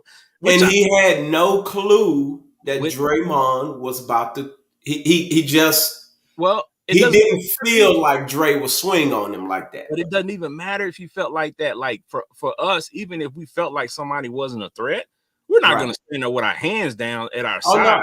Yeah, we seen how Deion Sanders did when Buddy put his hand on his chest. He went into defense mode. Just what I'm saying. You got to have some dog in you though. I don't think Poole got that dog in him like that. You got to look at though how old Poole is versus how old Draymond is. It's true. Draymond came from that last tier of our generation where he cut from a different cloth, so he grew up different. Right. These young guys, they talk a lot, but they don't fight. You know what I'm saying? Right. And they're not used to somebody actually, you know what I'm saying, leaning on them like that. Yeah, somebody actually coming with hands after they talk. Right. So, you know what I'm saying? So for me, it was like, like you run your mouth, you run the risk of getting leaned on, and that's where we come from. So, but these young fellas ain't got the same rules. So was Draymond wrong for stealing on his teammate? Yeah. Yeah, I would say yeah. But here's the even more disturbing part, though, is the person who got the video sold it to TMZ and now we don't know officially because there's an investigation out. We don't know officially how much he got paid for that video. If you had the video, Ken, would you sell it, and how much you selling it for to TMZ? I'm not even worried about like the video, like who leaked the video. And first of all and foremost, for me, I'm a different dude. Like I've been in some scenarios around some celebrities and been around some things, and I don't take my phone out like around certain situations because I just know certain things are not for public consumption. Agreed. And if you've allowed me the opportunity to be in this place where everybody else is not allowed, I don't want to ruin my privileges for by doing something that I shouldn't be doing. Right. I agree. I mean, that's just if you had it, if you was in that moment and you had it, you was there, you recording it, would you sell it? I'm not selling it. I'm sending it to my cousin and then let him sell it. There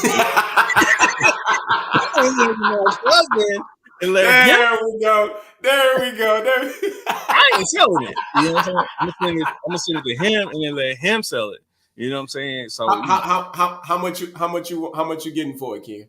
How much you getting for it? I'm gonna need about 50. I'm gonna need about 50. 50,000? Yeah, I'm gonna need about 50. Oh, I was thinking 1.5. I'm just saying. No, you ain't gonna get that. You ain't gonna get that. Like 1.5. I think at the most they might give you 100K, but I think 50 is reasonable for that. Right. So is this lawsuit worthy now since it was leaked from the practice? G State is investigating it. I don't think it is. It probably is. You know what? To be honest, in this day and time, it probably is. They gonna because it's legal if TMZ got it. Because Harvey Levin is a lawyer. Yeah, I mean that's what I'm saying. They're gonna go through all the right stuff, and if somebody's gonna get paid out of it, maybe, but ain't gonna be no court and all this other stuff. Like none of that stuff is gonna happen. Right. I don't think it goes that far. But I do think Draymond is gonna be out of G State soon. I believe.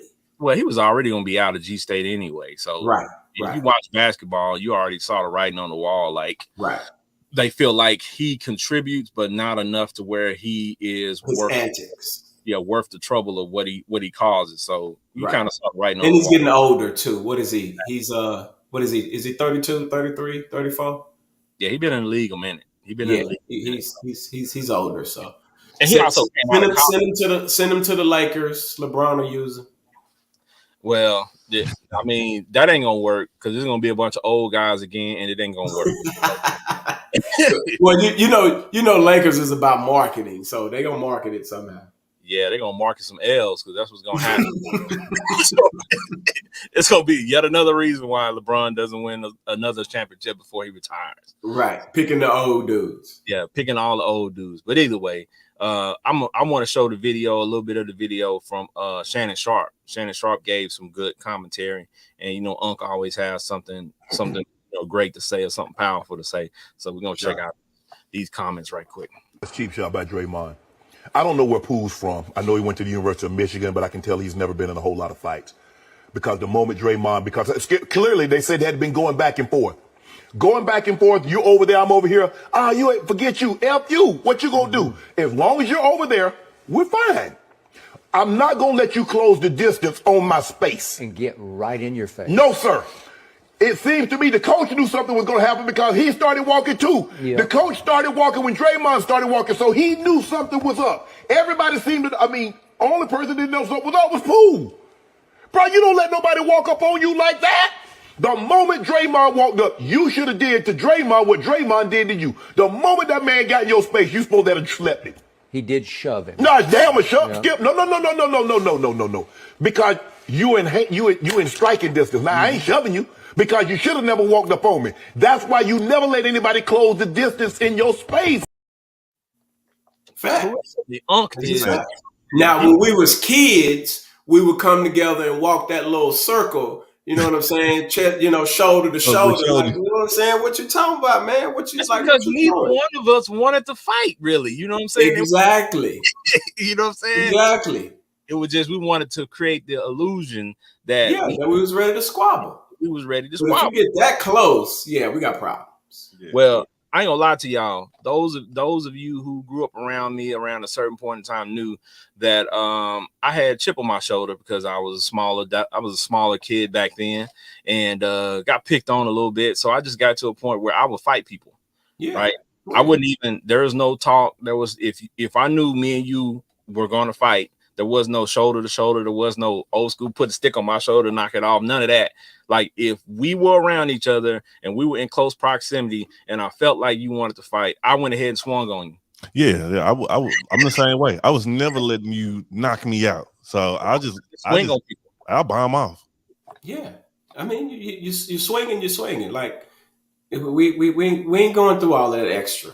You know what I'm saying? Like, yeah. I think I saw everybody in the neighborhood outside of Benji. I didn't have a fight with Benji. I think me and Benji got into it one time, but we didn't have a fight. Right. But I think everybody else in the neighborhood outside of Benji and Phillip and my homeboy Roderick, shout out to Roderick. But everybody else, I tried to fight him at some point. I got into a few fights. Yeah. You know what I'm saying? These hands were activated a little bit, so I kind of stayed away from people a little bit. So that was I was always around the honey. So yeah, Benji was the comedy relief. He was a funny dude, you know what I'm saying, cracking jokes, you know what I'm saying, right. And wilding out. So nobody wanted to fight. Nobody's going to fight the funny guy. You know what I'm saying? Like at that point in my life, I wasn't worried about that. I was like, I'm little. People was picking on me. I'm the youngest in the neighborhood. I'm swinging on you. I'm swinging on everybody. No, ain't giving you no space. You catching these hands. That's it. Period. Facts. Janae knows what she's talking about. That's me. That's what these call me, Dirty Red, fighting all the time. That's a fact. That was my name, Dirty Red, and I used to fight people. So I mean, hey, I totally get, Jordan Poole, because again, like I said, he's a young dude. He didn't grow up in the same way we grew up, but lesson learned for a lot of dudes. Yeah. Now I wonder how he's going to be respected around the league. Ain't nobody doing nothing, man, because ain't too many of them dudes gonna do what Draymond did. Facts. Right. Like they're still gonna try to bully him, you think? Nah, push him around a little bit. They can do that, and he gonna get buckets on him because the young fella is one of the best scorers out there. You know what I'm saying? So he gonna. These dudes is focused on the money. You know what I'm saying? Right. Like, can I get paid? Like nobody's focused on fighting. They're all trying to get to the bag, as they say. So they ain't worried about that stuff, man. In the next couple of weeks, that stuff gonna be gone, man. Ain't nobody gonna be talking about that no more. That is facts though, because folks are not going to mess up their money. Yeah. Well, some folk ain't. Yeah, well, some folk will. There's always gonna be dudes that messes their money, but that's just part of the process. Everybody can't make it, man. Everybody can't make it. Everybody can't be great. You know what I'm saying? So, but yeah, speaking of the greatness, you know what I'm saying? We also want to talk about something that was just brought up too, which is a Deion situation. A lot of people had a lot of feedback and a lot of different, outlooks on the Deion situation. So before we talk about that, we show you the original video of what happened, and then we'll talk about, what we think from the video.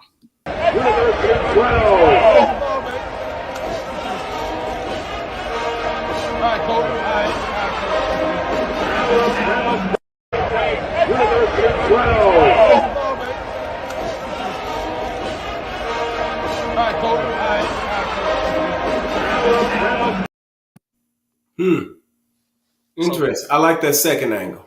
Yeah, see the angles changed people's opinion a little bit, because for me, I feel Deion on this one, because even if you didn't want the bro hug or whatever the coach was saying that he felt like was coming, for you to extend your whole arm and put it stiff on me in my chest, I'm gonna take that as an act of violence. You know what I'm saying? Yeah. Exactly. Like, mention, man, who does that? That's you put your hands on me. But that's no kind of that's no sportsmanship move. You know what I mean? Like you got a whole team of young guys watching you, And no matter how you felt in that situation, man, like that was a lack of sportsmanship. Yeah, he was in his feelings. He took the L, and they got smacked up. To blame it on Deion, to say that Deion was acting arrogant around his. Well, get out of here with that, man. Yeah, but you know the dopest part of it all, though, that game sold out. Yeah, and see, that's where I'm going with this too, because after all this happened, then the news conference happens where Deion says, you know, the coach says Deion isn't SWAC because Deion just came to the SWAC, you know, a couple seasons ago. So he didn't attend HBCU. He didn't attend any of the schools in the SWAC. So he said Deion isn't SWAC. But Deion said, you know, if I'm not SWAC, who is SWAC? So it's one of those things where I get where Coach Robinson is coming from because Deion attended Florida State. Like, he didn't have anything to do with the HBCUs prior to coming to Jackson State. So that's where Coach Robinson. You agree with Coach Robinson, yeah. But you can't lick what, like the old folks say, you can't look the gift horse in the mouth, because since Deion has come to the SWAC, he's built it up. He's made it relevant. Well, I can't say made it relevant or built it up, but he has shown a light that wasn't on. He put some additional eyes onto. He's shown a light a little bit more on it, because prior to him coming, they had already started putting HBCU games on, you know, national TV, and things like that. So it was already getting to that point. But him going to Jackson State just took it to another level because of who Deion is and the light that he can shine on, you know, situations and, you know, his personality. Right. So we're going to follow it. So everybody going to eat. And that's his whole thing. Like, he wants everybody to eat off of whatever he's bringing to it. It's not going to be just about Jackson State or just about Deion. It's about everybody. Everybody, you know? Right. And that's taking place because now a lot of those games, like I said, they are selling out. Yeah, and that wasn't even a Jackson State home game. That was I was in Alabama State, right? Yeah, that was Alabama State. So they sold out an away game. You know what I'm saying? That they had never sold out before. Right. So, and, you know. And so to me, though, it creates, you know, we're in the social media era. So, you know, you got to create some controversy. You got to draw some attention. And although it was bad, it still wasn't overall. It wasn't terribly bad. Like, it was bad to a degree, but it wasn't like, you know, Draymond swinging on Poole. You know what I'm saying? Well, I didn't put the video out there because I don't want to put out that type of content about our people, but there was a huge brawl between Southern and Prairie View A&M at Prairie View Stadium. There was a huge brawl. There was a whole video of it. I didn't want to shed that light on my people like that. Yeah, you know what I'm saying? My whole family is involved in Prairie View A&M, so I definitely didn't want to put that out there in that light. Right. But, I mean, I saw the video. It wasn't something that was, you know, that was a huge thing because of all the Deion talk. Like, that kind of got slipped. That kind of got, you know, swept under the rug. But that was ugly. That was very ugly. That was before the game even started, like this huge brawl. So it's one of those things of, you know, we have a lot of animosity, and people got to understand in sports, like with what's his name, Adams last night when he pushed the guy during the Raiders game. You know what I'm saying? It's the cameraman or whatever. Yeah. You've had so many instances like that where guys during sports do things to people, and they like, well, he's an animal. Well, what do you expect during that time? You're asking him to be an animal. You're asking him to be, you know, as we say, a dog. You know what I'm saying? You're asking him to do that. And some guys can turn it off and turn it on. Some guys can't. Right. And I agree with that, because I didn't think that situation with Adams was horrible. But I mean, again, it's putting your hands on somebody. Right. So there's a level of respect. But I get it. You got a camera in my face. You know what I'm saying? And I'm hot. I just lost. I'm pissed off. So keeping that composure, it's tough sometimes. I know, even I've, you know, lost my composure in situations. So I know it's possible with any of us. Yeah. So I think that's what happened with Alabama State coach. You know what I'm saying? He just lost his composure. He took a L on home. He got spanked. He took a L on homecoming. I mean, you know, that's to me being a football guy and big high school football fan, when you schedule somebody in your homecoming, that's disrespectful. Like that's like when you schedule somebody on your homecoming, generally that's the person or the team that you know that you can smack. Right.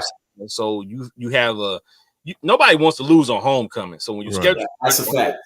Like you pick the homecoming game based on who you get a dub against. You know what I'm saying? So that's disrespectful in itself.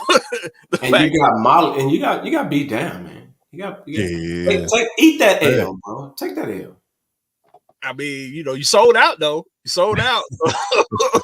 take them coins and enjoy that L. Oh yeah, I understand.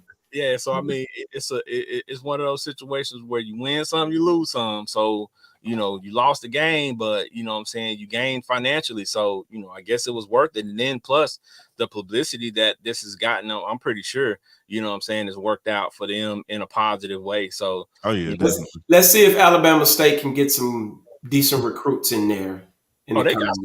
Alabama State hasn't been bad to me, like as far as the SWAC goes. Alabama State traditionally, basketball and football wise, I know for sure, has always kept some talent. I remember back when we were in college, they had Chris Bosh's little brother Joel played at Alabama State. So they had some other talented guys that come through there before Dion came. But Dion being at Jackson State is giving some of these guys who are high level 4-star, 5-star guys, able to come to an area where they weren't gonna go before, and they can actually come there and still get NIL money now too. So it's working out for these guys. So I'm pretty sure the guys that Dion has coming, some of the other talented young players that are out there, either that are coming out of high school or already in college and looking to transfer, are going to start going to some of those. I would agree. They know they can go and play. You know what I'm saying? They don't have to sit behind. Get some PT. You can definitely get some PT. They don't have to sit behind two guys for a couple years and then get their chance. Like they know they can go play right away. So I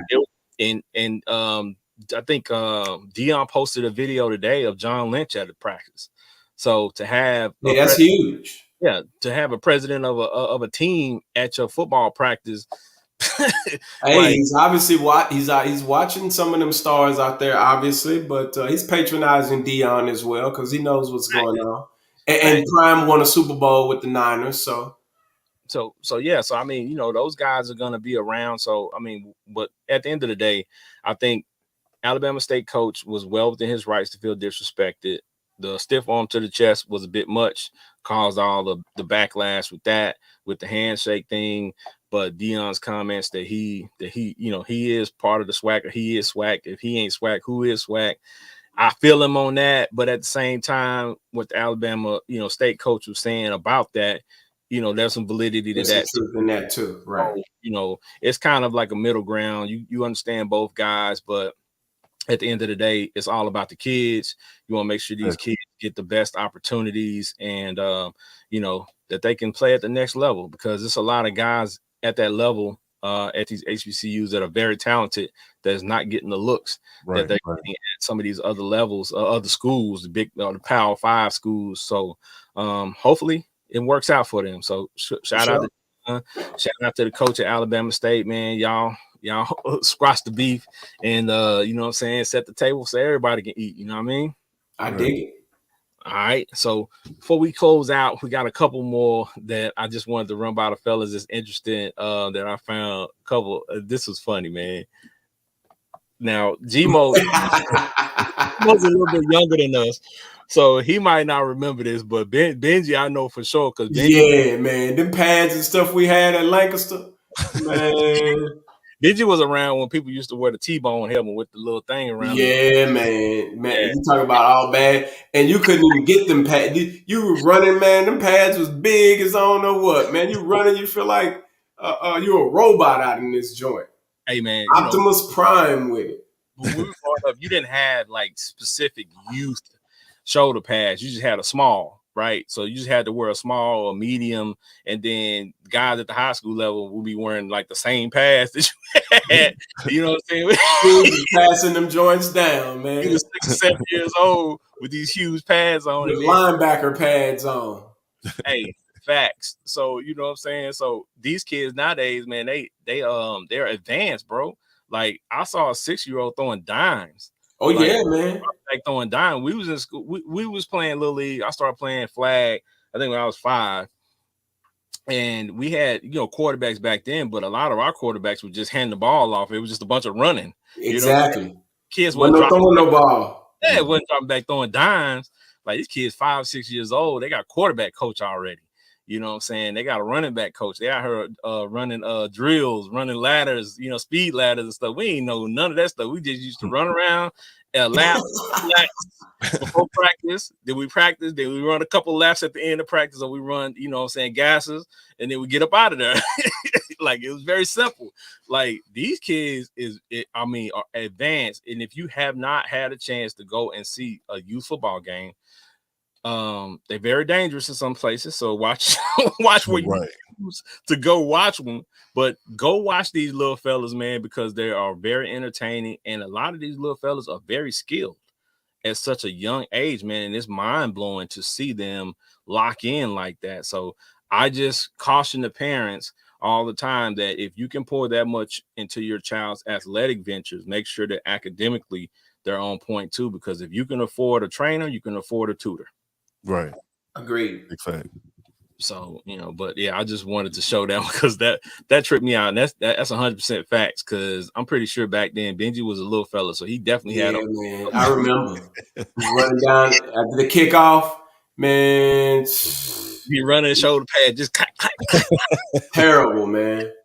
Facts. All right, so let's get to something good before we get up out of here. Now this might be an argument. It might not be an argument. It might be 5 minutes. It might be 2 minutes. It might be 50 minutes. I don't know. But I'm gonna flash this up. All right, fellas, y'all tell me what y'all think. All right, 2 gotta go. This is easy for me. You got Steph. Ooh. You got Clay. You got Mike and Pip. You got Kobe and Shaq. You got D Wade, and you got Bron. It's easy for me. It's easy for me. Y'all want me to go first? It's easy for me. Go first, bro. For me, it's Steph and Clay. Steph and Clay. Because to me, they're great shooters. You know what I'm saying? But to me, when I look at, the group of the guys, Steph is a defensive liability. That's what it boils down to. Yeah. I would agree. So, man, the fact that boy, I don't know if he competed. I mean, he played against old Kobe, so I can't say if him playing against young Kobe. But yeah, Stephen Clay, I'll take that because I ain't taking Shaq and what Wade and Bron. She like light skinned dudes or something. Oh man, hey, to me, like I said, you definitely, in my book, I'm definitely not going Shaq and Kobe, and I'm definitely not going Jordan and Pip. Definitely so it came down to Wade and Bron or Steph and Clay. So to me, it was easy for me because I always look at the defensive thing. And of course, when we go back to these GOAT debates, there is no GOAT of anything. But if you want to argue that, that's the difference between when we talk about Bron and when we talk about Jordan, is their defensive prowess. One-on-one on-ball defense, that's the difference maker for me. So that's why I always go Jordan, because on-ball defense, he was a way better defender than LeBron. So I would agree. I agree with all that too. I mean, Bron shut down Tony Parker in that finals, though. So I mean, you gotta give Bron some credit. He could play defense. I mean, you talking about young Bron. You talking about young Bron who played defense for a couple years. He had some on-ball defense at times, but he wasn't known as a lockdown defender. Right. So that's the difference between the two. Bron plays defense when he has to. Mike would see a guy and be like, "Nah, I got him." A lot of people say, "Well, Pippen guarded this dude and guarded that dude," but you would see if you go back and look at the videos. MJ was Defensive Player of the Year. That's what made them so dope when they had Rodman and Pippen and MJ. Like they could ball. K. Anderson said, plus they let role players in Dallas beat them. She's talking about when Dallas Lord. And JT gave LeBron 37, I think, like in the final game. Hey, man, like I said, just like any given Sunday on the NBA team, on the NFL team, any game could be somebody's game when it comes to the NBA, man. Right. Those guys are all pros. So when you got this guy step out on the floor, like people try to point out, Rex Chapman. They said Rex Chapman gave Jordan 30-something points or whatever. But my thing is Rex Chapman gave a lot of dudes buckets. You know what I'm saying? And it wasn't, if you go back and look at that game, that actual game that, you know, that people talking about, like Rex Chapman wasn't, I mean, Jordan wasn't even guarding Rex Chapman a lot of those buckets. You know what I'm saying? So, I mean, you know, we get these things of these narratives that they're starting to set up in order to elevate LeBron and knock Jordan down a peg to put him up there. But it ain't even necessary, because to me, like I said, LeBron stands alone as, you know what I'm saying, the guy of this generation, you know what I'm saying? And before him, it was Kobe.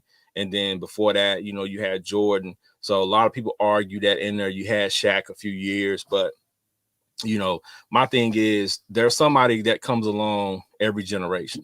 Right. So unless those guys went head to head, you can't really definitively say this guy's better than this guy. Right.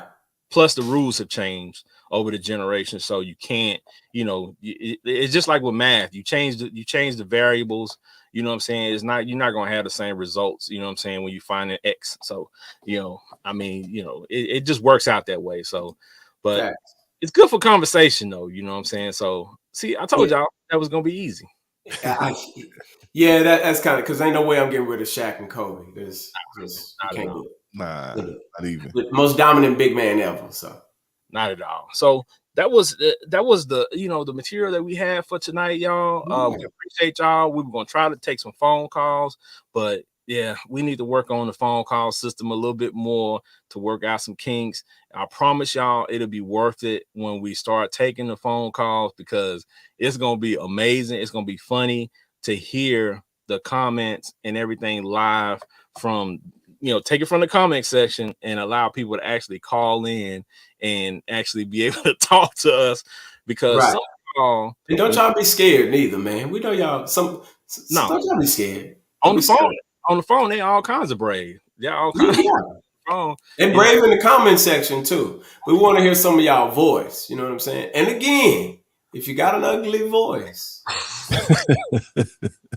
I knew he was going there. Listen, if you know your voice ain't soothing or satisfying, if you sound like who can, if you sound like Red Fox over the phone, I mean, ladies, no, if you sound like Glorilla, because that young lady has a wild voice for a young girl. I'm like, this is a 20-something-year-old girl? Sounding like Rick Ross. Bruh. Okay. Before we get up out of here, let me talk about this real quick. Let me ask y'all fellas a question. Do you feel like it's some women out here? I've seen what's the new chick? Something Spice. There's a new chick, redhead. Ice Spice. I saw her. I ain't heard of her. I saw her new video that she's trying to push today, and I'm just like, all she's doing is rapping repetitively the same thing and shaking her butt. Like, don't get me wrong. You know what I'm saying? Guys gonna always like to see butt shaking. It's never gonna go. It's never gonna get old. But at what point do we just say, you know what? Show me some talent outside of that. I'm tired of seeing that. Like I'm tired of seeing it. Like, give me some bars. Give me some Mia X bars. Give me some Lady of Rage bars. Like, give me some bars. The ones with bars they'll never get seen. Rap. Well, that is kind of true. Rhapsody got bars. She gets put out. She gets put out there. Bars, but I tell people all the time, this is the argument that I have with people, because Nicki Minaj can rap. Nicki Minaj can Jimmy rap. Like, if you listen to, I don't know who's writing Cardi B stuff or if she's writing her stuff, but whoever's writing her stuff, if you listen to the bars, she's saying she got some bars. Like, she got some punchlines and all that stuff in there. So overlook all the antics.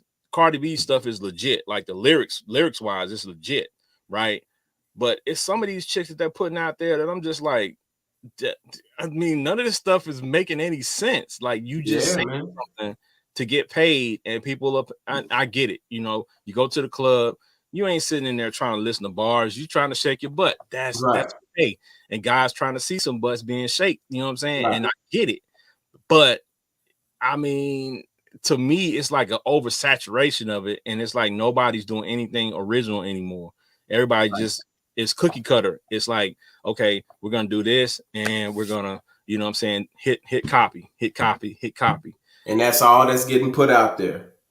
But it's gonna like the trash rappers is gonna get exposed, and then we'll be on to something else in the next couple of years. I mean, it did the same thing when all the mumble rappers was out, and they had flooded the market, and now none of them like stood the test of time. Okay, so let's talk about that. I mean, we ain't gonna be on no time frame tonight. We just freestyling. So let's talk about that, mumble rappers, because I have this argument with a lot of people too. So give me some example of mumble rappers. So I think like 2010 or so, we started, maybe even 2015-ish, but we started to get the rappers like Lil Yachty and Lil Uzi Vert, where they was just rapping real fast. Words wasn't really connecting. They wasn't really dropping bars. They was just kind of rhyming, however. And a lot of them were out. They kind of were cookie cutter, little twist of dreads hanging, different color, piercings, tattoos, painting fingernails, anything that kind of low key went against masculinity. And it was a lot of them that came out, and all of them was hits. All of them had hits. And then all of a sudden, the ones that were really superstars, they stayed, and the rest of them just slowly disappeared. Right. Well, to me, I know for Yachty, maybe that might be the case. I've heard some stuff that he did that was like, okay, he can rap a little bit. You know what I'm saying? The bars are okay. Now Uzi can actually rap. Now I have not heard not one song of either of them. Well, you got to expand your palette when you want to have conversations about hip hop, because for me, I'm a huge hip hop fan, so I listen to a lot of the new rap as well. I don't just sit in my studio, listen to boom bap all day. You know what I'm saying? Now, now some days, yes, that's all I listen to like the whole day. But sometimes I just go through Apple Music and just pick the new music playlist and just listen to it so I can actually see. Because again, I have an 18-year-old and a 21-year-old, and I also have an 11-year-old daughter. So I know they're hearing this music. I need to know what kind of music listen to. So one of the biggest things is, you know, like Kay was saying in the in the comments, she said Young Thugs because what the hell was that boy saying? See, for me, it's different because I listen to it, and although if you turn on the captions on your TV, it'll say indistinct chatter. I really listened to it, and I started to pick up what they were saying. So for me, it goes back to like when Wu-Tang first came out. I was a 12, 13-year-old, and I was listening to it, and I couldn't understand a lot of the stuff they were saying because they were speaking East Coast language. Right. So when you listen to Young Thug, for instance, he's from Atlanta. So when you listen to his raps, you have to know how people talk in Atlanta to understand that. What was right. Yeah. So when he's rapping, you're like, okay, I don't really understand it. So when you listen to T.I.'s talking plain English, basically with a little twang to it. So it's different. But you got some of those guys like from Chicago, they rapping, people like, I don't understand none of that. Well, that's a regional sound that guy went with, you know what I'm saying, versus somebody else from that same city might rap totally different because they want to have a national appeal. So, you know, it's kind of like those things, man, because it's some stuff that, you know, we do here in Dallas. Like, people don't understand the shag haircut. For us, it's a staple. But you go other places, people are like, man, that haircut is stupid. But I'm like, it's different hairstyles and fads that we see from other places that we think is stupid. You know what I'm saying? Yeah, because you come to Cali, you see fake everything now. It's fake everywhere. Yeah. So I mean, some fake stuff, lips, fake butts, fake. Some stuff catches on and some stuff doesn't. But you know, I think it all has its place. But I think personally, for me, being a 42-year-old man, I listen to a lot of the young, you know, young folks rap, and I'm like, or the newer rap, and I'm like, okay, there's some of these guys with legit talent, and there's some of these guys who are just gimmick rappers. Like G-Mo was saying, they're gonna be around a couple years, they're gonna burn out, and then you're gonna be like, okay, where did this guy go? But there's some guys who have legit talent, but they don't get the just due because of the simple fact of people say, well, they mumble rappers. And I think when they came out, because they had a certain look, so people just kind of grouped them together. And some of those guys really didn't belong in the category with some of the other guys. Right. So yeah, I agree. Cause like, I mean, what's my guy? Corday a beast. Oh yeah, Corday's he got bars. He can rhyme. Yeah, he wore the same uniform as them, but he nice. But if what's the dude that sang Designer? But if you listen to Corday's interviews, he was raised around, older guys. Yeah. He raps like an older guy, right? Like somebody from our era, like somebody who really got bars, but he just takes it and puts it over, a newer beat, a style beat all the time. So it's kind of like the fusion, but also you see that he doesn't get the views and the numbers that some of these other guys get because of that, because people don't want to think while they listen to their rap, right? They don't want to. That's true. That's the era we in now. That's very true. If they can't shake their butt to it and they can't twerk to it, it holds no merit, no meaning. Bro, you got 30 seconds, man. Like we on a TikTok wavelength. Like if your song is not cracking in that 30 seconds, you're done. You're pretty much done with it. Yeah. Okay. From the intro to the from the intro to when you first say something, that's we press and skip. You got to work on a good hook. It don't even matter what the rest of the song say. Yeah, right. They had one. Big John showed us that recently. So they had an episode of I forgot. What's his name? Lil John. That's his name. Big John. Wow. But they had an episode of one of these comedians, man. I forgot his name, man, but he had his own podcast as well. And they were talking about Silk the Shocker. And they were saying Silk the Shocker was automatic skips. You know what I'm saying? Yeah. Like they say you hear Silk the Shocker come on the verse and you hear him start rapping, you just hear skip. And it was a fact, man. Like it was a fact. I skipped many of No Limit projects getting past him to get to Mystical. But, yeah, no doubt. But he sounds good on some tracks though. Yeah. But see, that's what I was just about to say. But here's the problem: if you go back and you listen to Silk the Shocker now, and what he's actually saying versus what these guys are talking about now, like it's the same. No, he had bars compared to what they doing. Go back and listen to it. I'm telling you, I promise you, the mood, you'll be too turned, and then all of a sudden, Silk come on, and you be like, I promise y'all. Silk got some tracks, bro. I said, and I listened. It ain't my fault. It's still slamming. I know Mystical killed it. And my thing is, it was like because Silk had a different rhyme pattern that everybody else wasn't following. So like he was the first person who come out with that rhyme pattern. Now dudes are doing a double time rhyme pattern in a different way. So it's a different thing, but it's still the same way. So it's guys that actually took Silk the Shocker's formula and are using it, but they're changed certain things about it, which is more, pleasing to your ears. Right. So you hadn't heard it before and you hadn't heard anybody do it. It was odd. You know what I'm saying? It was offbeat rapping. Now you got guys who don't even rhyme to the beat. They just rhyme to the cadence. Very true. Get the beat, it's a cadence, you know what I'm saying? So, but you know how it is with us, with black folks. It don't matter what's on what the dude is saying. Is there some drums and there's some 808s in that thing? Does it slap in the car? Does it bump when the ride with the subwoofer? Okay, yeah. K Anderson is on it. Okay, Blueface is he took Silk's the exact same way Silk was rapping. Yeah, very but true. He's not even rhyming. Blueface is not even rhyming. Like the he just, I'm serious, bro. Like I listened to a couple of songs. I'm like, he just talking. It don't even rhyme. Yeah, and man, this dude making so much money is ridiculous. Well, I mean, this is the day and time we in, man. People are more in tune with the individual and not their talent, right? You know what I'm saying? Like he's an interesting person. Like if you listen to his story, I don't know if y'all seen it. I think Blueface was like a 4 or 5 star quarterback coming out of high school. Yep. And he had some issues and he got derailed and tried to come back and play a couple of different places, didn't work out. So he ended up rapping.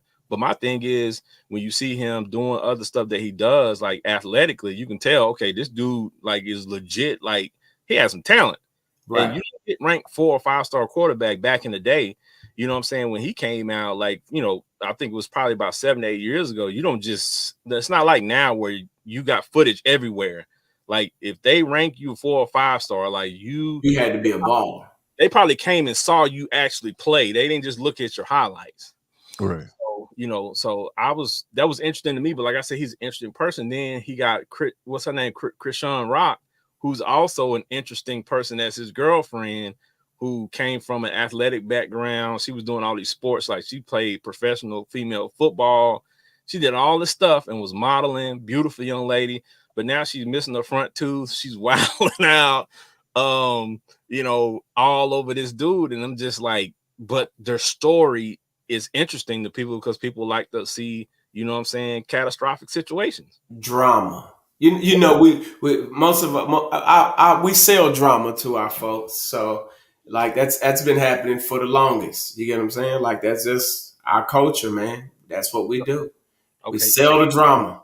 Kay Anderson had a question. So she said, what's your take on Mo3 and also the other guys if you listen to him? So for me, I heard a couple tracks of his that I liked. For me, being from Dallas and listening to Mo3 for years before he passed away, the guy was super talented. Right. Like you don't have many rappers or many entertainers who can sing and who can legitly sing like with no auto tune, without all that stuff, like who can just really sing. This dude could sing and rap. R&B, if you want him to sing a church song. I've seen videos of him singing church songs. Right. I'm like, the dude was super talented. He's versatile.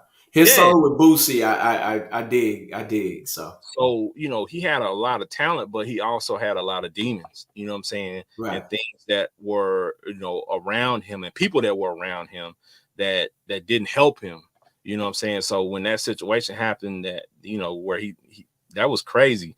During the pandemic, he gets killed here on the freeway. I'm just like, wow, like in broad daylight, he gets shot in the middle of the freeway, bro. Like, what are we doing? Like, and it's they say it's the beef between him and some other rappers, some other local rappers, and I'm just like, yo, we don't understand the power that we have because these guys that they say were involved in all this beef going back and forth, all are super talented guys. Yep. And they all started out together. Like there's pictures of them, there's audio of them, songs and all this stuff when they first started out. But I'm like, somewhere it all went wrong. So I mean, man, and that's part of the culture, man. Like we sell that to so to speak, and the culture sells it. It's drama. Folks love drama. Folks love the crazy stuff that comes in and is that's involved with it, and it's promoted out there. So it kind of feels like it's normal, you know what I'm saying, for it to happen that way. So when I saw that story about him being shot on the freeway, I was like, what the heck? Like that don't even make no sense, man. Like what's going on? And that's the thing with me. Like, so I heard Mo3 early on, and then I saw the beefing a lot, and it kind of stirred me away from Mo3. I was like, I ain't really on that. Like it was real intense, like these lives and stuff. And then right before he passed, I kind of started getting wind of him again. And then after he passed, of course, I deep dove into his catalog. And bro, like no shade to nobody else, Mo3 probably one of the most talented rappers to come out of Texas. Facts. In like the last the last 10 years, last 20 years or so. Oh, that's a fact. That's not even super talented. Some of the music, man, you really listen to it, you really had to be living like that to have that passion behind it in the music. I've actually become a Mo3 fan and hate that he's not even here to get what he could have been. It almost like when I was young, I like Pac a lot. Pac was like, he died in 96. I was like 12. I was like in the 6th grade. But I remember the impact watching grown men cry from that. And out of all the rappers we've seen pass, the celebrities we've seen pass, I've never felt nothing as close to Pac until Mo3. Mo3 get a lot of parallel similarities to Tupac. That it's almost weird, like a person who he spoke about death so often and kind of like played with his own mortality a little bit, but was so talented that he couldn't, like nobody else could touch him. And if you would have gave him 10 more years, he would have been catastrophic somewhere. And if we look back at Pac, even when Pac passed, he still wasn't at the point he was going to be. He was still growing and that's changing. the crazy part. Yeah, and maturing and everything. And so when I look at Mo3, I see a lot of that as the man trying to fight his demons, but trying to get to the next level, but also have the insecurities of people who may have turned on them and it hurt his feelings.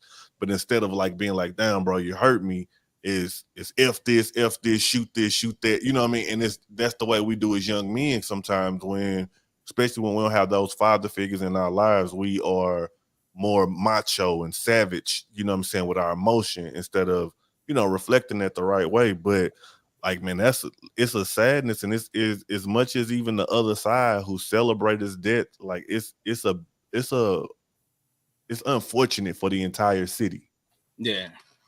You know what I mean? And man, it's a crazy. I mean, I don't think I ever had a chance to speak about Mo3 on the podcast since that happened or whatever, but like it's unfortunate, man. And yeah, that's a lot of talent gone, a lot of talent. And I mean, and even though he was the victim, he played a part into fueling that negative energy. So he's not innocent in it, but I mean, you think and that's the part that is disturbing about it the most. You get what I'm saying? Yeah. Like the fact that you could play that role in it, because Pac did the same thing. Exactly. Like, that crazy insanity. You get what I'm saying? Like putting it out there like that, and not believing you can't be touched, and somebody touched you. Guy's super talented, man. Because like I said with Mo3, bro, I just listened to I went through his IG and was listening to some of his just freestyles and stuff like that. I'm like, man, this dude can rap, bro. Like legit rap. Like, and I feel a lot of the Pac energy, like you were saying, because of the enthusiasm in which he rapped with. And you know what I'm saying? I mean, I just saw a lot of talent, wasted with that situation. I'm just like, dang, man. Like, I'm like you though, G-Mo. Like, I felt some type of way about that one, because I'm like, I really saw him like starting to elevate. And I'm like, okay. It wasn't supposed to happen like that, man. Like, Nah, man. And you gotta think about, like, I left St. Louis because of the crime-riddled streets, and I was just like, it was time for something new. To see something like that, a man sprawled out on 35 in the broad day, and this is a man who's even helping elevate the name of Dallas too. Like that's just something that, I don't know, like that man got hunted on the highway, bro, in midday at lunchtime. You dig what I'm saying? And that's just crazy to me. I mean, it happens all the time, I guess, but it's just something that to actually see that, you know what I'm saying? That's like taking a news anchor man and hunting him down on the highway at lunchtime. I mean, he ain't like a news anchor, but you know what I'm saying?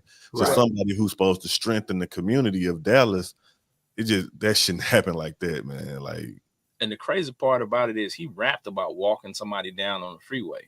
Yep. And it happened to him. So it was like, dang. Oh, he got a video. Yeah, I saw the video too. Where he was talking about, I think he was in the coroner's office, and the woman was like, yeah, some rapper got killed on the highway headed home. And I was just like, it's too many similarities to Pac, bro. I know a lot of people would look at that and say, well, y'all trying to compare him to Pac. Nah, it was just a lot of similarities there, though. You can't find similarities. It's a eeriness between the two of them that Some people want to follow in their footsteps too, though. So you have to consider that also. Well, I don't even think it was that for him. I think some people just know. Some people have innate ability to know that the Reaper is following them. Right. And it's only a matter of time, because I tell people all the time, we talk about Tupac. You got to look at, dude was only 25 years old, and he had done work, and he was only 25. So. And that's the craziest part, man, that he accomplished all that so young, man. Yeah. And that's another thing what I see with Mo3. Mo3 still one of the most streamed YouTube people from Texas, even after him being gone for like 2 years now, almost 2 years. Yeah. Yep. So I mean, there's a lot there, man. But like I said, I mean, I'm glad she asked that question because that was one of the things during the pandemic that really just struck me. You know what I'm saying? Outside of the pandemic itself, because it was like we dealing with all this other stuff, and then this happens, and it's like I drive through this area all the time, and every time I drive through there, I can't help but think about this man got killed on this very freeway that we driving through. This is ridiculous, man. This is like crazy, but I want the young folks to understand from that situation that no matter who you are, no matter what you have going on, there's power in your words. Yeah. And so you have to be very careful with the things that you're putting out there and the things that you're saying, because that could become a reality. So unfortunately for him, that became a reality, and he's got little bitty kids that'll never see their dad, that'll never grow up with their dad. But, hopefully and prayerfully, the people who are around him in his circle will do the right thing for him. And I was also going to bring up too, I watched a documentary on Hulu, and I forgot the name of it right off, but they talk about when the rappers have so many violent things going on, what people have to remember is rap stems from the streets, right? Rap from the drug game. And when rap first started out, the drug dealers were the ones paying for the rappers to go to this. So there's a way to get out. Yeah. So it was one of those things where, and still to this day, behind the scenes, though, the people who do the negative things, they still run the behind the scenes, and they have the money. They have the real money to work this stuff. So you have to know how to move in the streets in order to be able to be successful in rap game, because it's so dirty, And some of those guys don't be in the game long because they see that stuff and they like, nah, I'm about to bounce. And we look at it and say, okay, well, he was a dud. He was primed to burn out. He wasn't that talented. But some of these dudes just get out because they see what's going on. Right. Yeah. And they don't want to have no part of it. Like, I'm good on this. Like, it's everybody and their mama getting killed. Like, I'm straight. Yeah, hey, being a rapper is the most dangerous job in the world. Man, and have you paid attention to that record label Empire that Mo3 was signed to? Yeah, man, I don't know. Most of the roster has been violently, that's eerie to me. I don't even talk about it anymore because I'm like, most of the roster has been violently killed in the last couple of years. I think it's only one guy, that guy from the Bahamas, that's on that label that hasn't been killed. Like, most of their artists are dead. Dolph, Young Von, King Von, Dolph, Draco the Ruler, Mo3. It's a long line of people. So they possibly sold their soul for deals and stuff like that. You never know, man. It's a lot that goes on. These companies have insurance on these artists too, so you know what I'm saying. Right.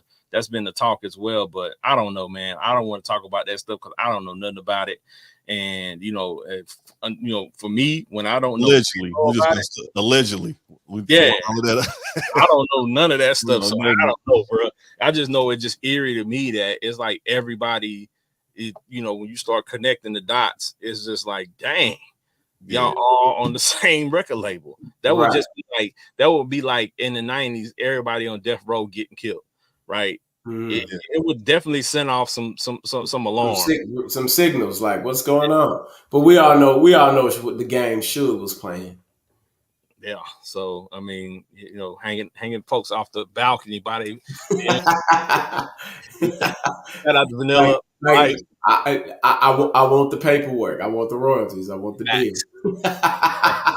All right, fellas, we're gonna go ahead and get up out of here. Y'all already know how we do it. G-Mo, talk to the people before we get up out of here. Yo, it's your boy G-Mo the Great, aka King of the Hustle, man. I appreciate y'all having me. Always y'all can tap in with me on Instagram at G-Mo the Great, spelled exactly like that because I can't remember how to spell that ghetto stuff. You know what I'm saying? But it's all love. Also, man, if you're in the Dallas-Fort Worth area, you can hit me up at Great Visions on Instagram. That's GR8 VISIONS.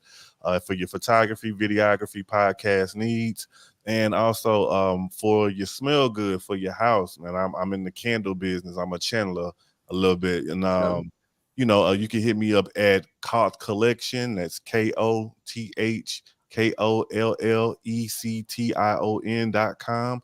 Cost Collection, where you can get your candles. And man, for the love for y'all bringing me on here, always showing me love, big up in me, messing with me when you come to the city, I want to go ahead and give all the listeners a 25% discount on a candle purchase. So if you head over to Cost Collection right after this show wrap up, I got a discount code for you. The discount code is FIYAH, FIYAH. So I got that up for you, 25% off. Go indulge. Let me know what you think. And that's it for me. For sure. Thanks. Benji. This guy right here. Tacos, man. Tacos. I had to put a new. You already know. You already know me, man. IG BRB4701. Go check us out. Predominantly business page. We don't do nothing wild on there. You know what I'm saying? We just post. You know what I'm saying? So we can get all the likes and all of that type of stuff, and draw people in. Go check out the link. Always in my bio. You can always get a dope glass of wine. You know what I'm saying? I always got it. You know what I mean? We got it everywhere. I keeps it everywhere. So go check me out. You can also follow me. You know, we on this platform, Benji Banks, Facebook. So you can find me on there. Can't miss me. Cover photos got my full name in it. You can't miss me. And I'm the dude with the glass of wine in his hand. So you can't miss me. So come check us out, man. We appreciate all y'all, man, that be tapping in, subscribing and liking the page, sharing the page, collaborating with us. We appreciate all of y'all. Definitely appreciate the homie G-Mo for always holding it down. So every time we come on, you know what I'm saying? We already know it's going to be a dope show. And got to shout out our boy Ken for putting all of this together, man. Ken make it all happen. You know what I'm saying? Keeping us intact, keeping us looking good out there because we representing the brand, baby. We representing. And so that's what we're doing out here. So we love it. Y'all keep subscribing, go to the YouTube page, do all of that, and keep showing us love. We appreciate it. Already. Y'all already know y'all can holler at me at Big Ken's Comedy on IG, Big Ken's Comedy on Twitter, Big Ken's Comedy on Facebook. Y'all can go follow the Fiyah Session podcast on all social media platforms. Just type in FIYAH in the search bar. We're going to pop up. Follow us. Go to YouTube. Follow the YouTube page. We got a lot of things going on, so we want to make sure that you don't miss the notifications. Click that little like button. Click that subscribe. Click that little bell on there. You know what I'm saying? There's a lot of other buttons at the bottom under your YouTube page that you can indulge in. Take a look at those things, and if you want to show some love and some support for the show, please do so. We also take ideas from everybody, things that you want to see on the show, topics that you want us to talk about. Right. If you want to interview somebody and you got that information, send them our way. We don't discriminate. We just try to get the people what they need, and a little bit of what they want. So that's what we do all the time. As I say, we put the medicine in the candy. Candy. Yes, sir. Yep. We're going to give you something, that you need, but we're going to give you, a lot of what you want as well. So we just entertain and educate, as they say. You know what I'm saying? So we appreciate the homie G-Mo for always joining us, man. Been solid for many, many seasons now. You know what I'm saying? Somebody who I can always hit up. And like I said, you'll definitely see him back on the show again. We're going to try to keep him in the loop a little bit more. We've been doing a lot more interviews. We're going to try to pull him in more because that's our guy. And again, the pictures on the page, the video and all that stuff, that's courtesy of G-Mo, and that's courtesy of Great Visions Photography. So y'all holla at G-Mo if y'all need that work on the pictures, and even those cosmetically challenged people, he can make you look amazing. So you might need to hit him up. You know what I'm saying? Now he's not a surgeon. You know what I'm saying? He can only work with the canvas that he has, but he can make you look amazing. So I'm just saying he can though. But if you cosmetic, listen, if you're ugly, just recognize that you're ugly, man, and work with yourself. All right, some of these people gonna see you on the street and be like, finish him. Hey, Yeah, I mean, tell them to pull up. I got some food for them because I'm gonna make them mellow out, and then before I bust them in the head. No, I'm just. Hey, don't end up like Charlemagne. Shout out to the guy, Charlemagne the guy, when they caught him slipping, walking into the radio station that morning. They asked, can they get a drop? Get a drop. Drop my G. What's up with y'all in these drops, man? Oh man, but yeah, we're gonna get up out of here. It's time to go get some tacos. Yeah, man, I'm hungry. Yeah, because we know Benji like them tacos. So, you know what I'm saying? We're going to let y'all go. Y'all tap in with us next week, same time, same bat channel. You know what I'm saying? Y'all already know how we get down. We appreciate y'all as always. Fire Session. Peace. Thank you for tuning in to the Fire Session. Follow us on all social media platforms. Just search Fire Session.